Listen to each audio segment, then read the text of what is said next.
चलिए दोस्तों, कैसे हो आप लोग। तो दोस्तों मैं आप सभी का स्वागत करता हूं आपके अपने प्रदीपगिरी 11th एंड 12th अकेडमी पे। दोस्तों आज की इस वीडियो में मैं बात करने वाला हूं आपके हिस्ट्री के ऑफ नॉवेल्स के बारे में। जी हाँ दोस्तों, ये जो कंप्लीट वीडियो होने वाली है, कंप्लीट वन शॉट होने वाली है नॉवेल्स के ऊपर, जहां पे मैं आपको हर एक नॉवेल जो है बहुत बेहतरीन तरीके से समझाने की कोशिश यहाँ पे क्या करने वाला हूँ। साथ ही साथ दोस्तों जो भी चीजें मैं यहाँ पे बता रहा हूँ उसको बहुत ही ध्यान से सुनिएगा। और एक चीज और मैं बता दूं, कल के दिन हमारा इंग्लिश का महामैराथन का महायुद्ध होने वाला है। ठीक है, तो ठीक 7:30 बजे हमारे प्रदीपगिरी 11th एंड 12th अकेडमी के इसी चैनल पे, जिसकी लिंक मैंने डिस्क्रिप्शन में दी है, अगर उस पर आप 2000 लाइक्स का टारगेट जो अगर आप कंप्लीट कर देते हैं तो मैं अकेला नहीं आऊंगा, मेरे साथ राहुल सर आएंगे। और जब राहुल सर आएंगे तो बात ही खत्म हो जाती है, तो किसी चीज की आपको टेंशन लेने की जरूरत ही नहीं है। तो फटाफट जाना, नीचे चेकआउट करो और चीजें कंप्लीट कर दो। चलो अब एक एक करके चीजें यहाँ पे हम लोग समझने की कोशिश करते हैं, क्या है, कैसा है, किस तरीके। इस वीडियो में मेरी थोड़ी आवाज आपको बैठी हुई दिखाई देगी, उसके लिए मैं माफी चाहूंगा। ठीक है, थोड़ी सी सर्दी खांसी से गुजर रहा हूं। ठीक है, तो समझ आना। ठीक है, चलो स्टार्ट करते हैं। सबसे पहली चीज अगर मैं बात करूं हिस्ट्री ऑफ नॉवल। अब इसमें नॉवल में अगर मैं बात करूं, देखो नॉवल में बेसिकली हमारे पास 4 नॉवल है। 4 नॉवल का जो वेटेज है वो 4-4 मार्क्स का यहाँ पे आपका वेटेज का आता है। यानी टोटल अगर मैं बात करूं तो टोटल 16 मार्क्स का वेटेज हमारा इस सेक्शन से क्या निकल के आता है। तो आज ये 16 के 16 मार्क्स हम लोग यहाँ पे क्या कंफर्म करने वाले चीजों को समझ के। ठीक है, चलो सबसे पहली चीज क्या आता है, हिस्ट्री ऑफ नॉवल। अब हिस्ट्री ऑफ नॉवल की अगर मैं बात करूं तो देखो मैं थोड़ा सा इसको ब्रॉड कर लेता हूं।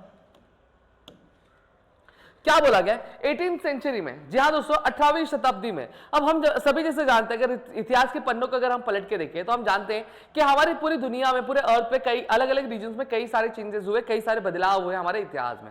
उसी तरीके से जो 18th सेंचुरी था, 18th सेंचुरी पीरियड को हम लोग एज ऑफ रिनाइसेंस बोलते हैं। ये पीरियड जो था रिनाइसेंस का, इसमें क्या हो रहा था, हर एक चीज बदल रही थी। मतलब लोगों का काम करने का तरीका बदल रहा था, लोगों का सोचने का तरीका बदल रहा था, सोसाइटी का जो रुख था वो भी बदल रहा था। उसी तरीके से आपके 18th सेंचुरी में इंग्लिश लिटरेचर में भी एक बहुत बड़ा बदलाव हुआ, एक बहुत बड़ा चेंज हमें क्या देखने मिल गया। अब वो चेंज क्या था, अब यहां पे अगर मैं बात करूं तो 18th सेंचुरी में इंग्लिश लिटरेचर में 2 आपके लिटरेचर क्या हुए, इंट्रोड्यूस हुए। पहला क्या है, पीरियोडिकल एसे, और दूसरा क्या है, नॉवल है। अब जब ये पीरियोडिकल एसे और ये जो नॉवल आया, कहीं ना कहीं ये लोगों को बहुत ही ज्यादा पसंद आ रहा था। अब पसंद आने की वजह क्या थी, वजह ये थी क्योंकि ये क्या करता था, ये इंटेलेक्चुअल बातें करता था। अब नॉवल में जो भी चीजें लिखी रहती थी वो हमेशा एक समझदारी, एक लॉजिकल वाली चीजें लिखी रहती थी, कभी भी इलॉजिकल या फिर इररिलेवेंट चीजें लिखी नहीं रहती थी। इसलिए दूसरी चीज सेंटिमेंटल मतलब क्या हो गया, यहां पे लोगों के इमोशंस के बारे में भी लिखा जाता था। जो एक इंसान होता है, एक इंसान के लाइफ में जो जो अलग अलग इवेंट्स होते हैं जिसको लेकर वो परेशान होता है, हताश होता है, उन सभी इवेंट्स के बारे में भी यहाँ पे क्या मेंशन किया गया था। इसलिए ये क्या था, सेंटिमेंटल भी था। तीसरी चीज क्या थी, रियलिस्टिक था। अब यहाँ पे आप देखोगे तो कई सारी जो बुक्स होती है, कई सारे जो लिटरेचर होते हैं वो क्या होता है, फिक्शन होते हैं। मतलब यहाँ पे एक मनगढ़ंत कहानी बनाई जाएगी, मनगढ़ंत चीजें लाई जाएंगी और क्या प्रस्तुत किया जाता है। बट जब मैं नॉवल की बात करता हूं, नॉवल में ऐसी कोई चीजें नहीं थी। यहां पे हमेशा एक ऐसी चीजों के बारे में बात किया जाता था जो एक्चुअल में पॉसिबल है, जो रियलिटी में सच में पॉसिबल हो सकती है, उन्हीं चीजों के बारे में बात किया जाता है। उसके अलावा कोई भी चीज बात की नहीं जा रही थी।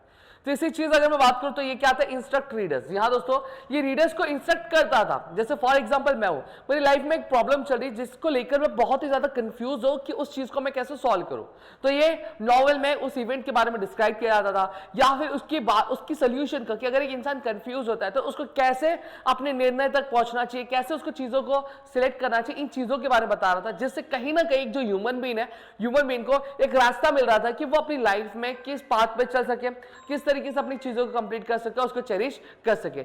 इतनी चीजें मेरे ख्याल से आपको क्लियर हो गई होंगी।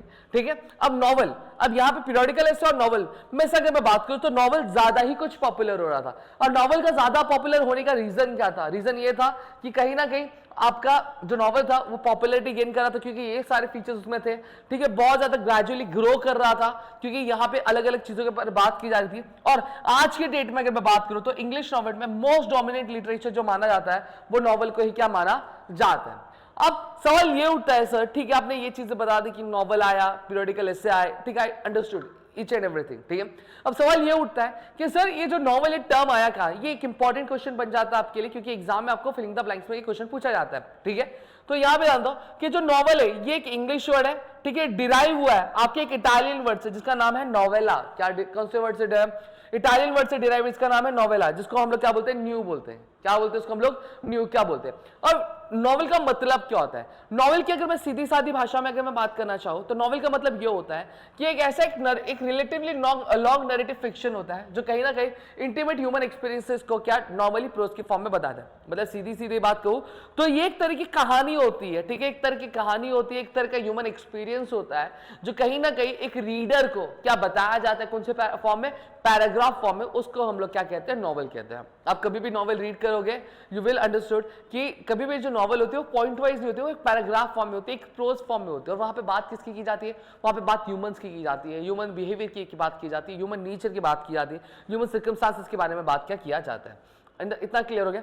अब now we are going to study about the characteristics of the novel. Novel के कैरेक्टरिस्टिक्स क्या क्या थे, किस तरीके से थे, इन चीजों के बारे में हम लोग यहाँ पे क्या बात करने वाले हैं। सबसे पहली चीज अगर मैं बात करूं नॉवेल का सबसे पहला जो कैरेक्टर आता है, वो कैरेक्टरिस्टिक आता है, वो क्या था, नरेट्स इन डिटेल। और जब कभी भी आप नॉवेल पढ़ोगे तो नॉवेल बहुत ही डिटेल में बताई जाती है, ठीक है, नॉवेल बहुत डिटेल में हर एक चीज को डिस्क्राइब करता है। जहां पे जैसे अपने बॉलीवुड मूवीज देखेंगे, if you have seen Bollywood movies, आपको समझ में आएगा कि जब हीरो की एंट्री होती है, क्या होती है, हीरो की एंट्री, मैं हीरो बन के आता हूं, प्रेम, ठीक है, जब हीरो की एंट्री होती है तो हीरो की एंट्री कैसे होती है, वो सीधा सीधा अगर मैं बात करूं तो वो कैसे एंट्री होती है, तो हीरो की एंट्री जो होती है बहुत धमाकेदार होती है। वो क्या होता है, एक चश्मा पहना हुआ हीरो एंट्री होता है, ठीक है। अब जो वो एंट्री करेगा तो सबसे पहली चीज उसकी क्या दिखाएंगे, उसके बाल दिखाए जाएंगे, ठीक है, फिर बाल दिखाने उसका बैग दिखाया जाता है, फिर उसकी जूते दिखाए जाते हैं। तो इस तरीके से क्या करता है, इससे धीरे धीरे क्या एंट्री क्या होती। उसी तरीके से जब कभी आपको नॉवल भी बताया जाएगा, नॉवल में चीज आपकी कंप्लीट भी करवाई जाएंगी, वहां सबसे पहली चीज आपको क्या इतना डिटेल में चीजें बताई जाएंगी, इतनी बारीकी में चीजें बताई जाएंगी कि जहां पर आप एक तरीके से इमेजिन करने लगोगे, एक तरीके से आपके अंदर एक इमेजिनेशन क्रिएट होने लगा कि भाई ये चीज ऐसी ऐसी होती होने लगी है, या फिर ये चीज ऐसे ऐसे सीक्वेंस में क्या चल रही होंगी। आप अपने आप में ही पूरा इमेजिन करने लगोगे, क्योंकि हर एक बहुत ही बारीक बारीक डिटेल में क्या चीजें क्या बताई जाती है। समझ में आ गया? Easier to understand in comparison to drama and poetry. कहीं ना कहीं अगर मैं बात करूं, ये अगर हम ड्रामा की बात करो, पोएट्री की बात करें, हम सभी से जानते हैं कि जो पोएम्स होते हैं, ठीक है, पोएम्स को समझना बहुत ज्यादा मुश्किल हो जाता है, पोएम्स हम समझ नहीं पाते इतने अच्छे से, ठीक है, क्यों, क्योंकि उसमें बहुत सारे अलग वर्ड्स दिए रहते हैं, बहुत सारे ओल्ड इंग्लिश वाले वर्ड्स दिए रहते हैं, जो कहीं ना कहीं हमारे लिए समझना बहुत ज्यादा मुश्किल हो जाता है। बट जब मैं कंपैरिजन आपके पोएम ड्रामा की नॉवेल से करता हूं तो नॉवेल एक ह्यूमन बीइंग के लिए समझना बहुत ज्यादा इजी पड़ जाता है, वो बहुत ही इजी और सिंपल लैंग्वेज में क्या चीजें लिखी होती है। अब मॉडर्न एरा ने क्या किया, मॉडर्न एरा ने नॉवेल को ही अडॉप्ट किया है, ठीक है, नॉवेल ही पढ़ना पसंद करते हैं, not even drama, not even poetry, they more ऑफली choose क्या आपका नॉवेल को क्या चूज करते हैं। और ऐसा नहीं है कि जो नॉवेल है वो कल आ गया या परसों आ गया। नॉवेल की अगर इतिहास की बात करूं तो नॉवेल का इतिहास 2000 साल पहले ही क्या शुरू हो चुका है। तो आपके लिए एक इंपॉर्टेंट क्वेश्चन यहां पे बन जाता है, novel has a history of about dash years. तो आपको क्या मेंशन करना है, you need to mention 2000 years. कितना, 2000 इयर्स।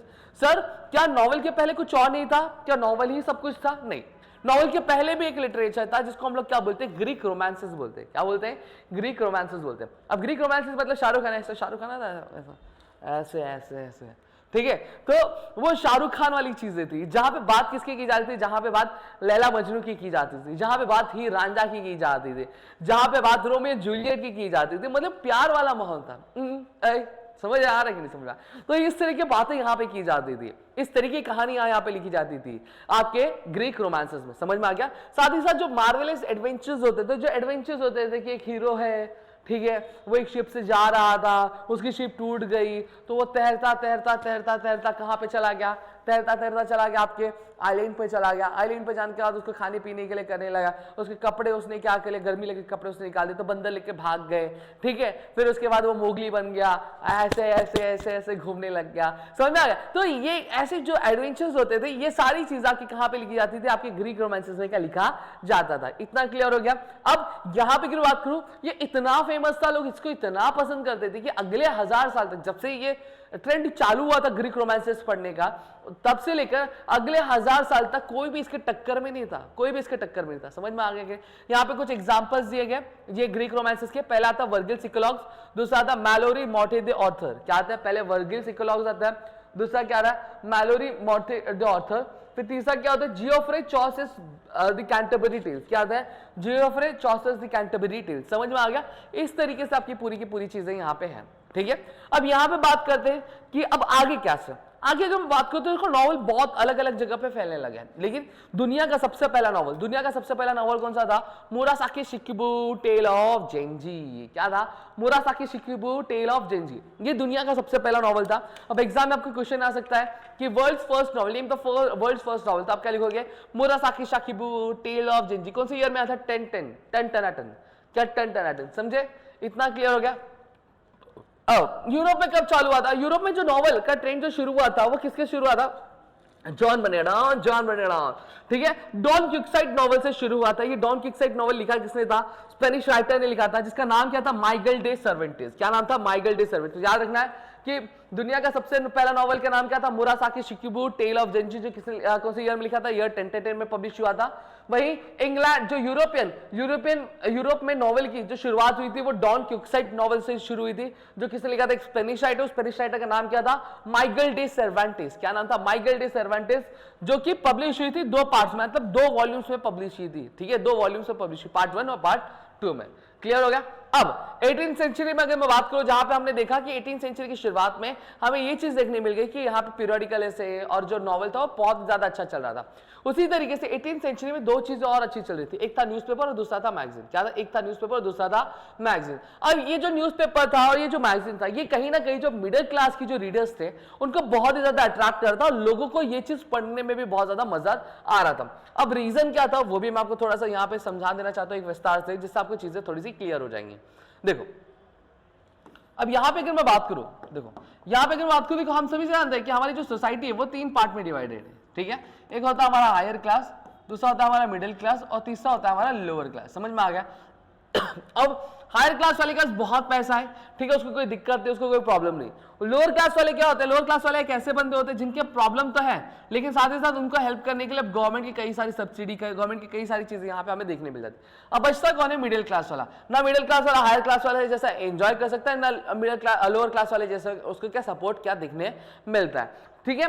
तो ये अपनी परेशानियों में ही बहुत ज्यादा परेशान होता है। इस तरीके से, इस वजह से क्यों, इसलिए जब न्यूज़पेपर आया, जो मैगजीन आई, तो कहीं ना कहीं आपकी जो मिडिल क्लास रीडर्स थे उनका जो इंटरेस्ट था इसमें बढ़ने लगा। लोग इसको बहुत ज्यादा पसंद करते हैं आपके मिडिल क्लास में। क्यों? क्योंकि जो इनका इंटरेस्ट था प्यार मोहब्बत ट्रेजेडी में बहुत कम था, क्योंकि ये भाई अपने ही प्रॉब्लम्स में, अपने ही दुख में बहुत ज्यादा परेशान थे। इनके पास ये सब पढ़ने के लिए टाइम बिल्कुल भी था नहीं। इतनी चीजें क्लियर हुई। लेकिन ये जो नॉवल था, ये नॉवल पढ़ना कौन पसंद कर रहा था? ये जो हायर क्लास वाले जो लोग थे, ठीक है, जो अपर क्लास वाले लोग थे, ये नॉवल को अप्रिशिएट क्या बहुत ज्यादा कर रहे थे। समझ में आ गया? Need for new type of literature arose the world express the new idea. अब यहां पे कहीं ना कहीं ये चीज समझ में आ गई थी। अब एक नया टाइम आ चुका है, एक नया सही चीज आ चुकी है, जहां पे हमें ये चीज समझनी पड़ेगी कि हमें एक नए टाइप का लिटरेचर का यहाँ पे जरूरत है, नए टाइप की लिटरेचर की हमें यहाँ पे जरूरत है, कुछ मॉडिफिकेशन की यहाँ पे हमें जरूरत है।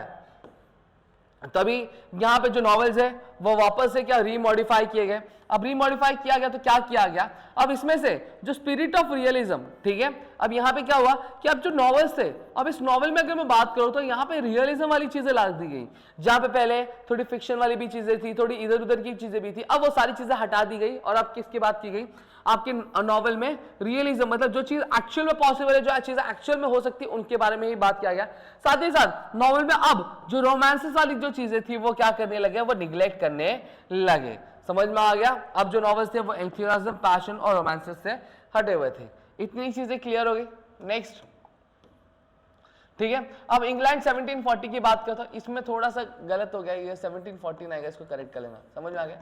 1714 नहीं करेक्ट है, ठीक है। अब इंग्लैंड में जो 1740, अब मैंने बताया कि 18th सेंचुरी था क्या? 18th सेंचुरी अगर मैं पूरा का पूरे पीरियड की अगर मैं बात करूं तो ये पीरियड किसका था? 2 बेटा,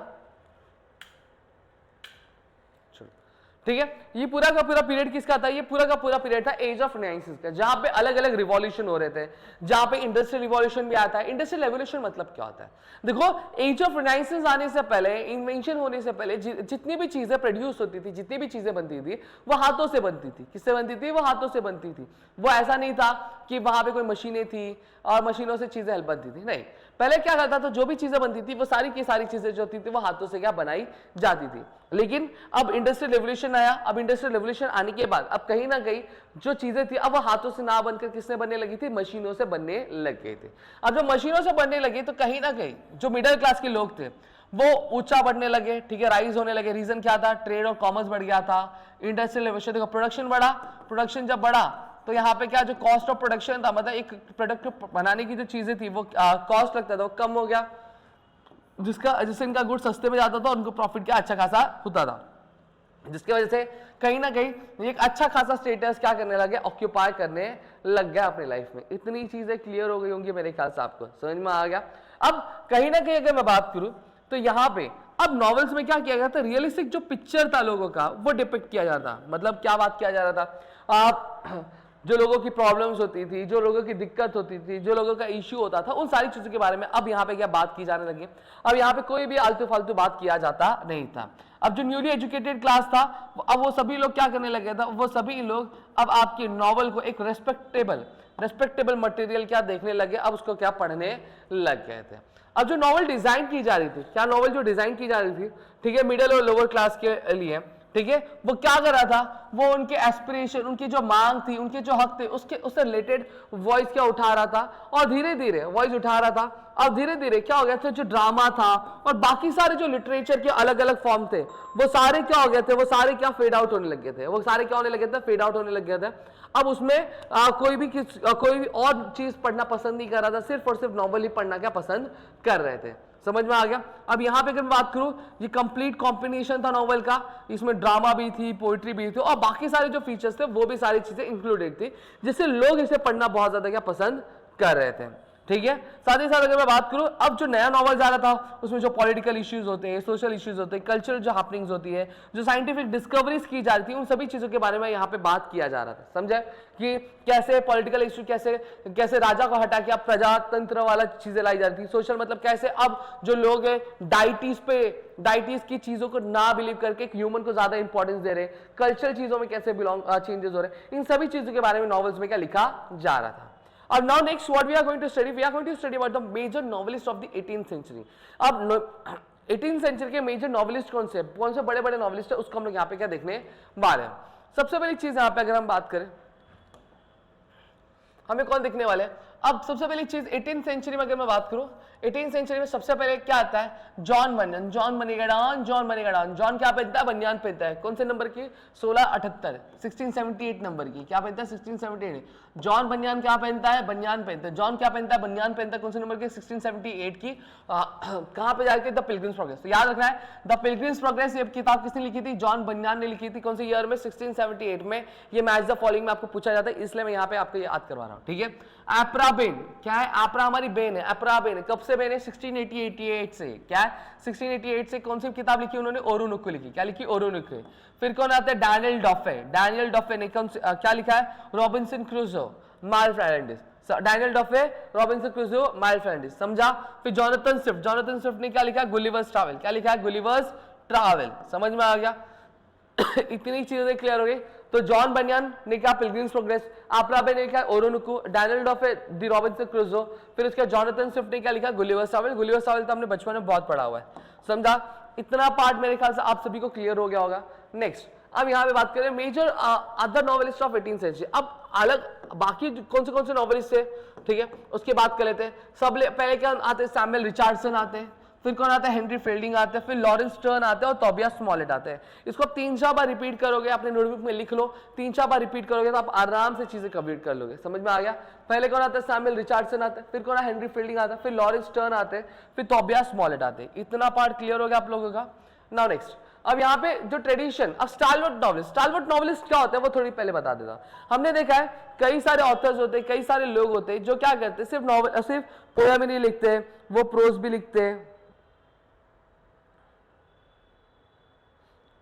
ठीक है, वो प्रोज भी लिखते हैं। साथ ही साथ अगर मैं बात करूं आपका, सॉरी मेरा एक कॉल आ गया था, ठीक है। अब यहाँ पे आगे बढ़, स्टारवर्ड नॉवेलिस्ट मतलब होते क्या, हमने देखे कई सारे ऐसे ऑथर्स होते हैं, कई सारे राइटर्स होते हैं जो क्या लिखते हैं, पोएम भी लिखते हैं, नॉवल भी लिखते हैं, प्रोज भी लिखते हैं। बट यहाँ पे जब मैं स्टारवर्ड नॉवेलिस्ट की बात करता हूँ, ये कट्टर नॉवेलिस्ट होते हैं, मतलब ये सिर्फ नॉवल ही लिखते हैं, इसके अलावा कुछ और नहीं लिखते हैं, ना तो पोएम लिखेंगे ना तो कहानी लिखेंगे, सिर्फ नॉवल ही लिखेंगे, उसके अलावा कुछ नहीं। इसमें से कुछ नाम है देखो, पहले आते हैं चार्ल्स डिकन्स, फिर वॉल्टर स्कॉट, नाथानियल हॉथॉर्न, ठीक है, हॉरेस वॉलपोल, फिर थॉमस हार्डी, फिर विल्की कॉलिंस और H.G. वेल्स। ये हमारे क्या आ जाते हैं, ये हमारे कुछ स्टारवर्ड नॉवेलिस्ट यहाँ पे हमें देखने मिल जाते हैं। समझ में आ गया, इतनी चीजें क्लियर हो गई मेरे ख्याल से आप सभी को, ठीक है। नेक्स्ट, अब यहाँ पे की बात करूँ, जो मेजर नॉवेलिस्ट कौन से थे 20th सेंचुरी के, यहाँ पे नाम देखने मिल जाएंगे मेरे। सबसे पहले चाहिए A.M. फोस्टर है, जेम्स जॉयस है, जोसेफ कॉनरेड्स है, हेनरी जेम्स है, जॉर्ज ऑरवेल है, ग्राहम ग्रीन है, ठीक है, D.H. लॉरेंस है, विलियम गोल्डिंग है, फिर एंथनी बर्गेस है। समझ में आ गया। अब यहाँ पे ये मेजर नॉवेलिस्ट क्यों कहा जाते हैं, देखो सबसे पहली चीज, ये हमेशा मॉडर्न टॉपिक्स के बारे में लिखा करते थे, क्या हमेशा मॉडर्न टॉपिक्स के बारे में लिखते थे, ठीक है। हमेशा ये इनका लिखने का जो तरीका था बहुत ही अलग था, बहुत ही हटके था, लोगों को बहुत ज्यादा क्या पसंद आता था। साथ ही साथ ये हमेशा सिर्फ एक ही पर्टिकुलर इश्यू को नहीं, ये पॉलिटिकल चीजों को भी लिखते थे, सोशल इश्यू को भी लिखते थे, साइकोलॉजिकल चीजों को भी लिखते थे, और बाकी सारे जो मॉडर्न इश्यूज है उनको भी क्या ये यहाँ पे नोट किया करते थे। इतना क्लियर हो गया। अब यहाँ पे कुछ इमाइग्रेंट ऑथर्स की बात करूं, इमाइग्रेंट ऑथर्स का मतलब क्या होता है, जैसे फॉर एग्जांपल मैं इस कंट्री में रहता हूँ, ये मेरी होस्ट कंट्री है, ये मेरा होम कंट्री है, समझ में आ गया। अब मैं क्या कर रहा हूँ, अब मैं दूसरी अगर कंट्री में जा रहा हूं तो मतलब मैं क्या एक जगह से दूसरी जगह जा रहा हूं तो इसको मैं क्या कहता हूं, माइग्रेट होना। क्या बोलता हूं, माइग्रेट होना। और अगर मैं अपनी ही कंट्री में रह रहा हूं, मेरी होम कंट्री में रह रहा हूं, तो इसको मैं बोलता हूं इमाइग्रेंट। क्या होता है, इमाइग्रेंट। तो कुछ ऑथर्स ऐसे भी थे जो अपनी ही कंट्री में रह के उन्होंने बहुत ज्यादा नाम कमाया आपकी नॉवल की दुनिया में। उसमें से कौन थे, सबसे पहले सलमान रुश्दी इंडिया से, फिर वी.एस. नैयपॉल ट्रिनिडाड से, फिर उसके बाद काजुओ इशिगुरा, ठीक है, जो कि जापान से बिलोंग करते थे। इतना क्लियर हो गया। अब कंट्रीब्यूशन क्या था वुमेन नॉवेलिस्ट का, वो हम लोग यहां पे देखते हैं। सबसे पहली चीज अगर मैं बात करूं तो एवेलिना ये जो नॉवल था किसने लिखा था, फ्रांसिस बर्नी ने लिखा था। गॉथिक नॉवेल्स किसने लिखा था, एन रेडक्लिफ ने लिखा था। फिर फ्रैंकस्टीन नॉवल, जो कि नॉवल किस पे बेस्ड थी, साइंस पे बेस्ड थी, ये किसने लिखा था, मैरी शेले ने क्या लिखा था, ठीक है। फिर वहीं पे अगर मैं बात करूं आगे, जेन ऑस्टिन, ठीक है, ड्यूरिंग द, अब ये जेन ऑस्टिन क्या कर रही थी, ये लोगों के माइंड पे क्या कर रही थी, राज कर रही थी अपनी नॉवेल्स के थ्रू। फिर ब्रॉन्टे सिस्टर्स, एमिली और चार्लोट, ठीक है, ये क्या लिख रही थी, द वदरिंग हाइट्स और जेन एयर लिख रही थी। फिर उसके बाद मैरी एन एवंस और एलियास जॉर्ज एलॉट, इन्होंने क्या लिखा था, साइकोलॉजिकल नॉवेल लिखा था। फिर वर्जीनिया वुल्फ, ठीक है, ये क्या था, पायनियर थी, पायनियर मतलब क्या, फाउंडर थी, ठीक है। कौन से टाइप की नॉवेल की, स्ट्रीम ऑफ कॉन्शियसनेस टेक्निक जो थी नॉवेल लिखने की वो। फिर अगाथा क्रिस्टी, ये क्या लिखती थी, जो नॉवेल्स क्राइम पे बेस्ड हुआ करती थी उनके बारे में यहाँ पे लिखा करती थी। इतना पार्ट क्लियर हो गया आप लोगों को, ठीक है। अब आगे बढ़ते हैं, ठीक है। सबसे पहली चीज क्या आता है, इंडियन सिनेरियो। अब इंडियन सिनेरियो में अगर बात करूं तो इंडिया में नॉवल का क्या चल रहा था, किस तरीके का रोल था, वो हम लोग यहाँ पे थोड़ा सा देख लेते हैं। सबसे पहली चीज अगर मैं बात करूं, ठीक है, राजमोहन वाइफ, राजमोहन के वाइफ का क्या, ये पहला नॉवल था, ठीक है, फर्स्ट नॉवल लिखा गया था इंडिया में। किसने लिखा था, बंकिम चंद्र चट्टोपाध्याय। अब ये आपके लिए इंपॉर्टेंट क्वेश्चन बच जाता है जहां पे आपको ये पूछा जाएगा कि इंडिया का सबसे पहला नॉवल क्या था, तो आपको याद रखना कि राजमोहन साहिब किसने लिखा था, बंकिम चंद्र चट्टोपाध्याय जी ने लिखा था, ठीक है। आगे चलकर उसको सीरियलाइज भी किया गया था द इंडियन फील्ड के नाम से। फिर साथ ही साथ जो अब इंडियन नॉवेलिस्ट लिखा किस पे करते थे, कौन से टॉपिक पे लिखा करते थे, मेनली जो भी चीजें लिखा करते थे वो हमेशा सोशल इश्यूज जो चलते थे इंडिया में उसके ऊपर लिखा करते थे। साथ ही साथ जो नेशनलिस्टिक फीलिंग थी उसके ऊपर भी क्या लिखा करते थे, समझा। फिर अगर मैं बात करूं जो मेजर ट्रायो कौन सा था इंडिया में नॉवेलिस्ट का, सबसे पहले आते हैं मुल्कराज आनंद, फिर कौन आता है, आर के नारायण, फिर तीसरा कौन आता है, राजा राव। कौन आता है, राजा राव। समझ में आ गया। अब यहाँ पे बात करूं कुछ ऐसे लोग जिन्होंने क्या किया था, रेवोल्यूशनाइज किया था आपके नॉवेल्स को इंडिया में, ठीक है। पहले आता है अनीता देसाई, ठीक है, फिर नयनतारा सहगल, फिर उसके बाद अरुण जोशी, फिर मनोहर मालगोनकर। समझ में आ गया। फिर साथ ही साथ जब मैं बात करूं अब इंडियन नॉवेल जो इंग्लिश में, ठीक है, जिन्होंने नए फीचर्स ऐड किए थे, अब जिसमें अमिताभ घोष आ जाते हैं, विक्रम सेठ आते हैं और उपमन्यु चैटर्जी यहाँ पे हमें देखने मिल जाते हैं। इतना पार्ट क्लियर है। फिर नेक्स्ट, अब कुछ ऐसे नॉवेलिस्ट इंडिया के जो बहुत ही अच्छा परफॉर्म करते थे, बहुत अच्छे नॉवेल्स लिख रहे थे, जिसमें सबसे पहले सलमान भाई आ जाते हैं, सलमान रुश्दी, फिर अरविंद अडिगा, अरुंधति रॉय, किरण देसाई और किरण नागरकर। इतना चीज क्लियर हो गया। फिर अब यहाँ पे हम कुछ एलिमेंट्स पढ़ेंगे नॉवेल के और कुछ चीजें हम लोग यहाँ पे देखने वाले हैं। सबसे पहली चीज आता है नोवेला। नोवेला जो वर्ड है ये ओरिजिनेट हुआ आपके नोवेल इटालियन वर्ड से। हमने देखा है जो वर्ड इंग्लिश वर्ड था नोवेल, ये डिराइव्ड हुआ आपके वर्ड नोवेला से, और ये जो नोवेला वर्ड है इटालियन वर्ड नोवेल से क्या डिराइव्ड हुआ है, जिसका मतलब क्या होता है एक तरह का नैरेटिव, एक तरह की कहानी प्रोज के फॉर्म में। समझ में आ गया? जो कि एक फुल लेंथ नोवेल से क्या होती है, छोटी होती है। कुछ एग्जांपल यहाँ पे, the heart of darkness by Joseph Conrad, ये याद करके रखो, ये एग्जाम में कई बार पूछा गया। The turn of the screw by Henry James, फिर आता है Billy Budd by Herman of Melville. Clear हो गया?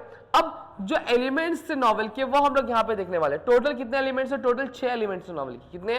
6 एलिमेंट्स। आपको ये याद रखना है कि हाँ how many elements are there for novel. ठीक है, सबसे पहली चीज क्या आती है? थीम आती है। सबसे पहले क्या आता है? चीज आता है थीम। थीम क्या होता है? थीम बेसिकली अगर बात करें एक सेंट्रल आइडिया होता है। क्या होता है? सेंट्रल आइडिया होता है नॉवेल में, जो क्या करता है, एक्सप्रेस करता है कि बेसिकली कहानी किस चीज पे बेस्ड है, कहानी किस चीज के बारे में। फिर आता है प्लॉट। प्लॉट मतलब क्या होता है? ट्विस्ट होती है, जो कहानी में एक रुख बदल जाता है। आपने कई बार मूवीज देखी होंगी, if you have seen movies you might be knowing कि पहले एक लड़का लड़की मिलते हैं, ठीक है, दोनों दोस्ती होती है, दोनों की दोस्ती होता है, उनको बीच में लव एंगल बनता है। फिर उसके बाद पापा आ जाते हैं, तो एक कहानी में ट्विस्ट होता है, पापा मानते नहीं है। समझ में आ गया? फिर उसके बाद जब एक ट्विस्ट आया तो उसको हम लोग क्या बोलेंगे? सिंपल प्लॉट बोलेंगे। क्या बोलेंगे? सिंपल प्लॉट बोलेंगे। अब ये एक सिंपल प्लॉट होगा। अगर वही कहानी में पापा नहीं मान रहे, फिर पापा नहीं मानेगा, फिर एक गुंडे की एंट्री हो जाती है जो हीरोइन का बहुत ज्यादा पसंद करता है और हीरोइन से शादी, तो एक और ट्विस्ट आ गया। यानी यहाँ पे एक से ज्यादा ट्विस्ट है, तो इसको हम लोग क्या बोलेंगे? कॉम्प्लेक्स ट्विस्ट बोलेंगे, कॉम्प्लेक्स प्लॉट बोलेंगे। क्या बोलेंगे? Complex plot. इतना क्लियर हो गया? कैरेक्टर्स क्या होते हैं? कैरेक्टर्स बेसिकली अगर मैं बात करूं, ये रोल्स होते हैं, ठीक है, रोल्स होते हैं जो अलग अलग कैरेक्टर्स क्या प्ले करते हैं। ठीक है, नेक्स्ट अगर बात करूं कॉन्फ्लिक्ट। कॉन्फ्लिक्ट मतलब बेसिकली एक ऐसी चीज होती है जिसके वजह से जो हीरो और जो विलन होता है, दोनों के बीच में लड़ाई होती है, जो डिशम होता है, उसी को हम लोग क्या बोलते हैं? कॉन्फ्लिक्ट बोलते हैं। लैंग्वेज क्या होता है? लैंग्वेज एक तरह की टेक्निक होती है जिसके फॉर्म में जो नरेटर होता है, वो जो ऑथर होता है, वो क्या करता है? कहानी बताता है, और साथ ही साथ और किस पर्टिकुलर फॉर्म में लिखता है उसको हम लोग क्या बोलते हैं? स्टाइल क्या बोलते हैं। इतनी चीजें क्लियर हो गई? नेक्स्ट, अब यहाँ पे हमारे पास कुछ नॉवल के टाइप्स दिए, फटाफट उन नॉवल के टाइप्स को भी देख लेते हैं, फिर सेकंड नॉवल पे भी हमें तो पढ़ना है। पहला क्या है? Realistic novel. रियलिस्टिक नॉवल क्या होता है? एक ऐसा नॉवल होता है जो रियल जो चीजें हो रही है हमारे अराउंड उसके ऊपर बेस्ड होता है, उसको हम लोग रियलिस्टिक नॉवल बोलते हैं। फिर आता है पिकारिस्टिक नॉवल। पिकारिस्टिक नॉवल किस पे बेस्ड है? पिकारिस्टिक नॉवल ये जो वर्ड है ये ओरिजिनेट हुआ आपके स्पेनिश वर्ड से, जिसका बोलते हैं पिकारो। क्या बोलते हैं? पिकारो। इसका मतलब लव। जहां पे अगर मैं बात करूं जो एडवेंचर होता है एक प्रोटैगनिस्ट का, जो एडवेंचर होता है एक हीरो का, उसके बारे में पूरे नॉवल में क्या बताया जाता है। फिर आता है historical novel. Historical novel basically ऐसी नॉवल होती है जो हमारे पास्ट पे बेस्ड होती है, हमारे इतिहास पे बेस्ड होती है, उसको हम लोग हिस्टोरिकल नॉवल बोलेंगे। एपिस्टोलरी नॉवल मतलब क्या होता है? ये एक ऐसा नॉवल है, एपिस्टोलरी ये जो वर्ड है ये डिराइव कौन से वर्ड से हुआ? लैटिन वर्ड से, जिसको हम लोग क्या बोलते हैं? एपिस्टोला। क्या बोलते हैं इसको हम लोग? एपिस्टोला बोलते हैं। क्या बोलते हैं? एपिस्टोला, जिसका मतलब क्या होता है? लेटर। ये एक ऐसी कहानी होती है, एक ऐसा नॉवल लिखने का तरीका है जहां पे पूरा का पूरा जो नॉवल है कहानी में आपके एक लेटर के फॉर्म में क्या बता दिया जाता है। जैसे आपने कुछ होता है देखा होगा जहां पे शाहरुख खान होते हैं और अंजलि होती है उनकी बेटी, ठीक है, तो उसकी जो माँ होती है टीना, जो रानी मुखर्जी का रोल प्ले करती है, रानी मुखर्जी जो रोल प्ले करती है, अब वहां पे पूरी की जो पूरी कहानी है मैक्सिमम 70 to 80% जो पूरी पिक्चर थी वो लेटर के फॉर्म में क्या है वो लड़की क्या नरेट कर रही थी। समझ आए? तो इस तरह के नॉवल को हम लोग क्या बोलेंगे? एपिस्टोलरी नॉवल क्या बोलेंगे। फिर आता है गॉथिक नॉवल। गॉथिक नॉवल एक ऐसा नॉवल होता है जिसमें terror, mystery, horror, thriller, supernatural power, जैसे ब्रह्मास्त्र हो गया, ठीक है, ये सारी चीजों में कंसिस्ट करता है, इसको हम लोग गॉथिक नॉवल बोलेंगे। फिर आता है ऑटोबायोग्राफिकल नॉवल। ऑटोबायोग्राफिकल नॉवल क्या होता है? एक ऐसा नॉवल होता है जो बेसिकली किस पे बेस्ड होता है? आपकी जो ऑथर की जो लाइफ होती है उस पर क्या बेस्ड होता है। समझ में आ गया? इतना पार्ट क्लियर है? ठीक है। फिर आता है आपका साइकोलॉजिकल नॉवल। साइकोलॉजिकल नॉवल क्या होता है? साइकोलॉजिकल नॉवल बेसिकली एक ऐसा नॉवल होता है जहां पे एक इंसान जो होता है, इसके इंसान की जो बीमारी होती है, उसके अंदर का जो डर होता है, उसके अंदर की जो लाइफ का जो प्रॉब्लम होता है, उसके बारे में हमें यहाँ पे क्या बताया जाता है। जैसे आपने अपरिचित मूवी देखा होगा, ठीक है, अपरिचित मूवी में क्या होता है? जो हीरो होता है उसके अंदर कई सारे जो रोल्स होते हैं, कई सारे और भी पर्सनैलिटीज होती है जो हमें देखने मिलती है, तो वो अंदर ही लड़ता रहता है। फिर आता है एल्गोरिथमिकल नॉवल। एल्गोरिथमिकल नॉवल मतलब क्या होता है? एक ऐसा नॉवल होता है जो क्या करता है? एक से ज्यादा मीनिंग बताता है, ठीक है, एक से ज्यादा मतलब क्या डिलीवर करने की कोशिश क्या करता है, इसको एल्गोरिथमिकल नॉवल बोलेंगे। यूटोपियन नॉवल क्या होता है? यूटोपियन नॉवल बेसिकली एक तरह की इमेजिनरी कम्युनिटी होती है। क्या होती है? एक तरह की इमेजिनरी कम्युनिटी होती है जो सोसाइटी क्या करता है, पजेस करता है। क्या करता है, सोसाइटी पजेस करता है कि भाई ये एक आइडियल क्वालिटी वाली क्या सोसाइटी, जैसे तारक मेहता का उल्टा चश्मा, ऐसी सोसाइटी रियल में एग्जिस्ट करती है क्या? नहीं, रियल में एग्जिस्ट नहीं करती है, बस एक आइडियल सोसाइटी का थप्पा उस पर क्या लग के रहा है, जहां पे अब आइडियल चीजें दिखाते हैं कि जहां पे सोसाइटी वाले सब मिलजुल के रहते हैं, प्यार से रहते हैं। फिर आता है stream of consciousness. Stream of consciousness मतलब क्या होता है, ये जो फ्रेज है ये कॉइन किसके द्वारा किया गया था, विलियम जेम्स द्वारा। ये एग्जाम में पूछा जाता है, इसको ध्यान में रख लो, ठीक है। साथ ही साथ अगर मैं बात करूं इसका मतलब क्या होता है, जहां पे जो थॉट्स होते हैं, जो कहानी होती है वो आपके थॉट्स के फॉर्म में क्या चलती है। बिल्डिंग्स रोमन नॉवल, ये एक इस तरह का नॉवल होता है जो क्या बताता है, ग्रोथ बताता है। जिस नॉवल में हम जो प्रोटैगोनिस्ट होता है यानी जो हीरो होता है उसकी ग्रोथ के बारे में देखते हैं, वो कैसे आज जिंदगी में आगे बढ़ते जा रहे हैं उसके बारे में हम लोग यहाँ पे क्या देखते रहते हैं। समझ में आ गया? तो यहाँ पे पूरा का पूरा जो पहला नॉवल है हमने कवर कर लिया। अब बढ़ेंगे हमारे अगले नॉवल पे जिसका नाम है टू सर विथ लव। चलो फटाफट चीजें चेक करते हैं, चलते हैं। चलो अब बढ़ते हैं हमारे अगले नॉवल पे जिसका नाम है टू सर विथ लव, ठीक है। अब एक करके करेंगे। अब इसमें अगर मैं बात करूं टू सर विथ लव में, अब यहाँ पे हमें अलग अलग कैरेक्टर्स देखने मिलते हैं। सबसे पहले कौन आता है, ईया ब्रेथवेट देखने मिल जाते हैं, गिलियन ब्लैचर देखने मिल जाते हैं, मिस डेर एवेंस देखने मिल जाते हैं, डेनम, पमेला डेर और मिस्टर फ्लोरियन हमें देखने मिलते हैं। अब एक करके यहाँ पे चीजें क्लियर करेंगे। टू सर विथ नॉवल एक ऑटोबायोग्राफिकल नॉवल। ऑटोबायोग्राफिकल नॉवल का मतलब क्या होता है, बेसिकली एक इस तरह की नॉवल होती है जहां पे जो नॉवेलिस्ट खुद अपनी लाइफ के बारे में क्या चीजें बताता है या फिर लिखता है, उसको हम लोग ऑटोबायोग्राफिकल नॉवल बोलते हैं, ठीक है। लिखा किसके द्वारा गया था, रिटन बाय ईया ब्रेथवेट। ये इनकी पैदाइश जो हुई थी वो 27 जन 1912 को, मतलब कुछ दिन बाद इनका बर्थडे भी है, ठीक है। और 12 दिसंबर 2016 को उनकी डेथ क्या हो गई थी। अब यहाँ पे अगर मैं बात करूं तो जो हमारे ईया ब्रेथवेट थे एक नॉवलिस्ट थे, नॉवल लिखा करते हैं, डिप्लोमैट थे, एक देशभक्त थे, ठीक है। एक ऐसे इंसान थे जो अपनी कंट्री को रिप्रेजेंट करते थे, इंजीनियर थे बाय प्रोफेशन और साथ ही साथ टीचर भी थे। अब आज के इस वीडियो में, आज के इस नॉवल में हम लोग ये देखने वाले कि बीइंग अ टीचर उन्होंने क्या चीजें फेस की थी, उसका एक इवेंट हम लोग यहाँ पे नॉवल में क्या डिस्कस करने वाले हैं, ठीक है। साथ ही साथ अगर मैं बात करूं तो जो ईया ब्रेथवेट थे उन्हें रेसिज्म का भी सामना कई बार करने पड़ा, ठीक है। जब कभी वो बस में ट्रैवल करते थे लोग, क्योंकि इनका जो रंग था वो थोड़ा सा सांवला था, ठीक है। और आपको पता है कि पहले गोरे और काले का बहुत ज्यादा ये हुआ करता था, तो इनको रेसिज्म का सामना करना पड़ता था बस में, ठीक है। रेस्टोरेंट में जब कभी जाते थे वहां पे उनको दिक्कत होती थी। फिर सर्चिंग फॉर, जब भी वो अपनी गर्लफ्रेंड के साथ घर ढूंढने जाते थे, समझ रहा, तो अपनी गर्लफ्रेंड के साथ जब घर ढूंढने जाते थे तो वहां पे भी उनको दिक्कत होती है। जॉब इंटरव्यू में उनको कई बार रिजेक्ट कर दिया सिर्फ उनके काले रंग की वजह से। और साथ ही साथ जब ग्रीन स्लेट स्कूल में गए तो ग्रीन स्लेट स्कूल में भी उनको बहुत ज्यादा प्रॉब्लम क्या फेस करनी पड़ी उनके डार्क कॉम्प्लेक्शन के वजह से। समझ में आ गया? अब ब्रेथवेट इज स्ट्रक बाय प्रीजुडाइज। अब ब्रेथवेट के थोड़े बैकग्राउंड के बारे में हम लोग थोड़ा समझ लेते हैं, ठीक है।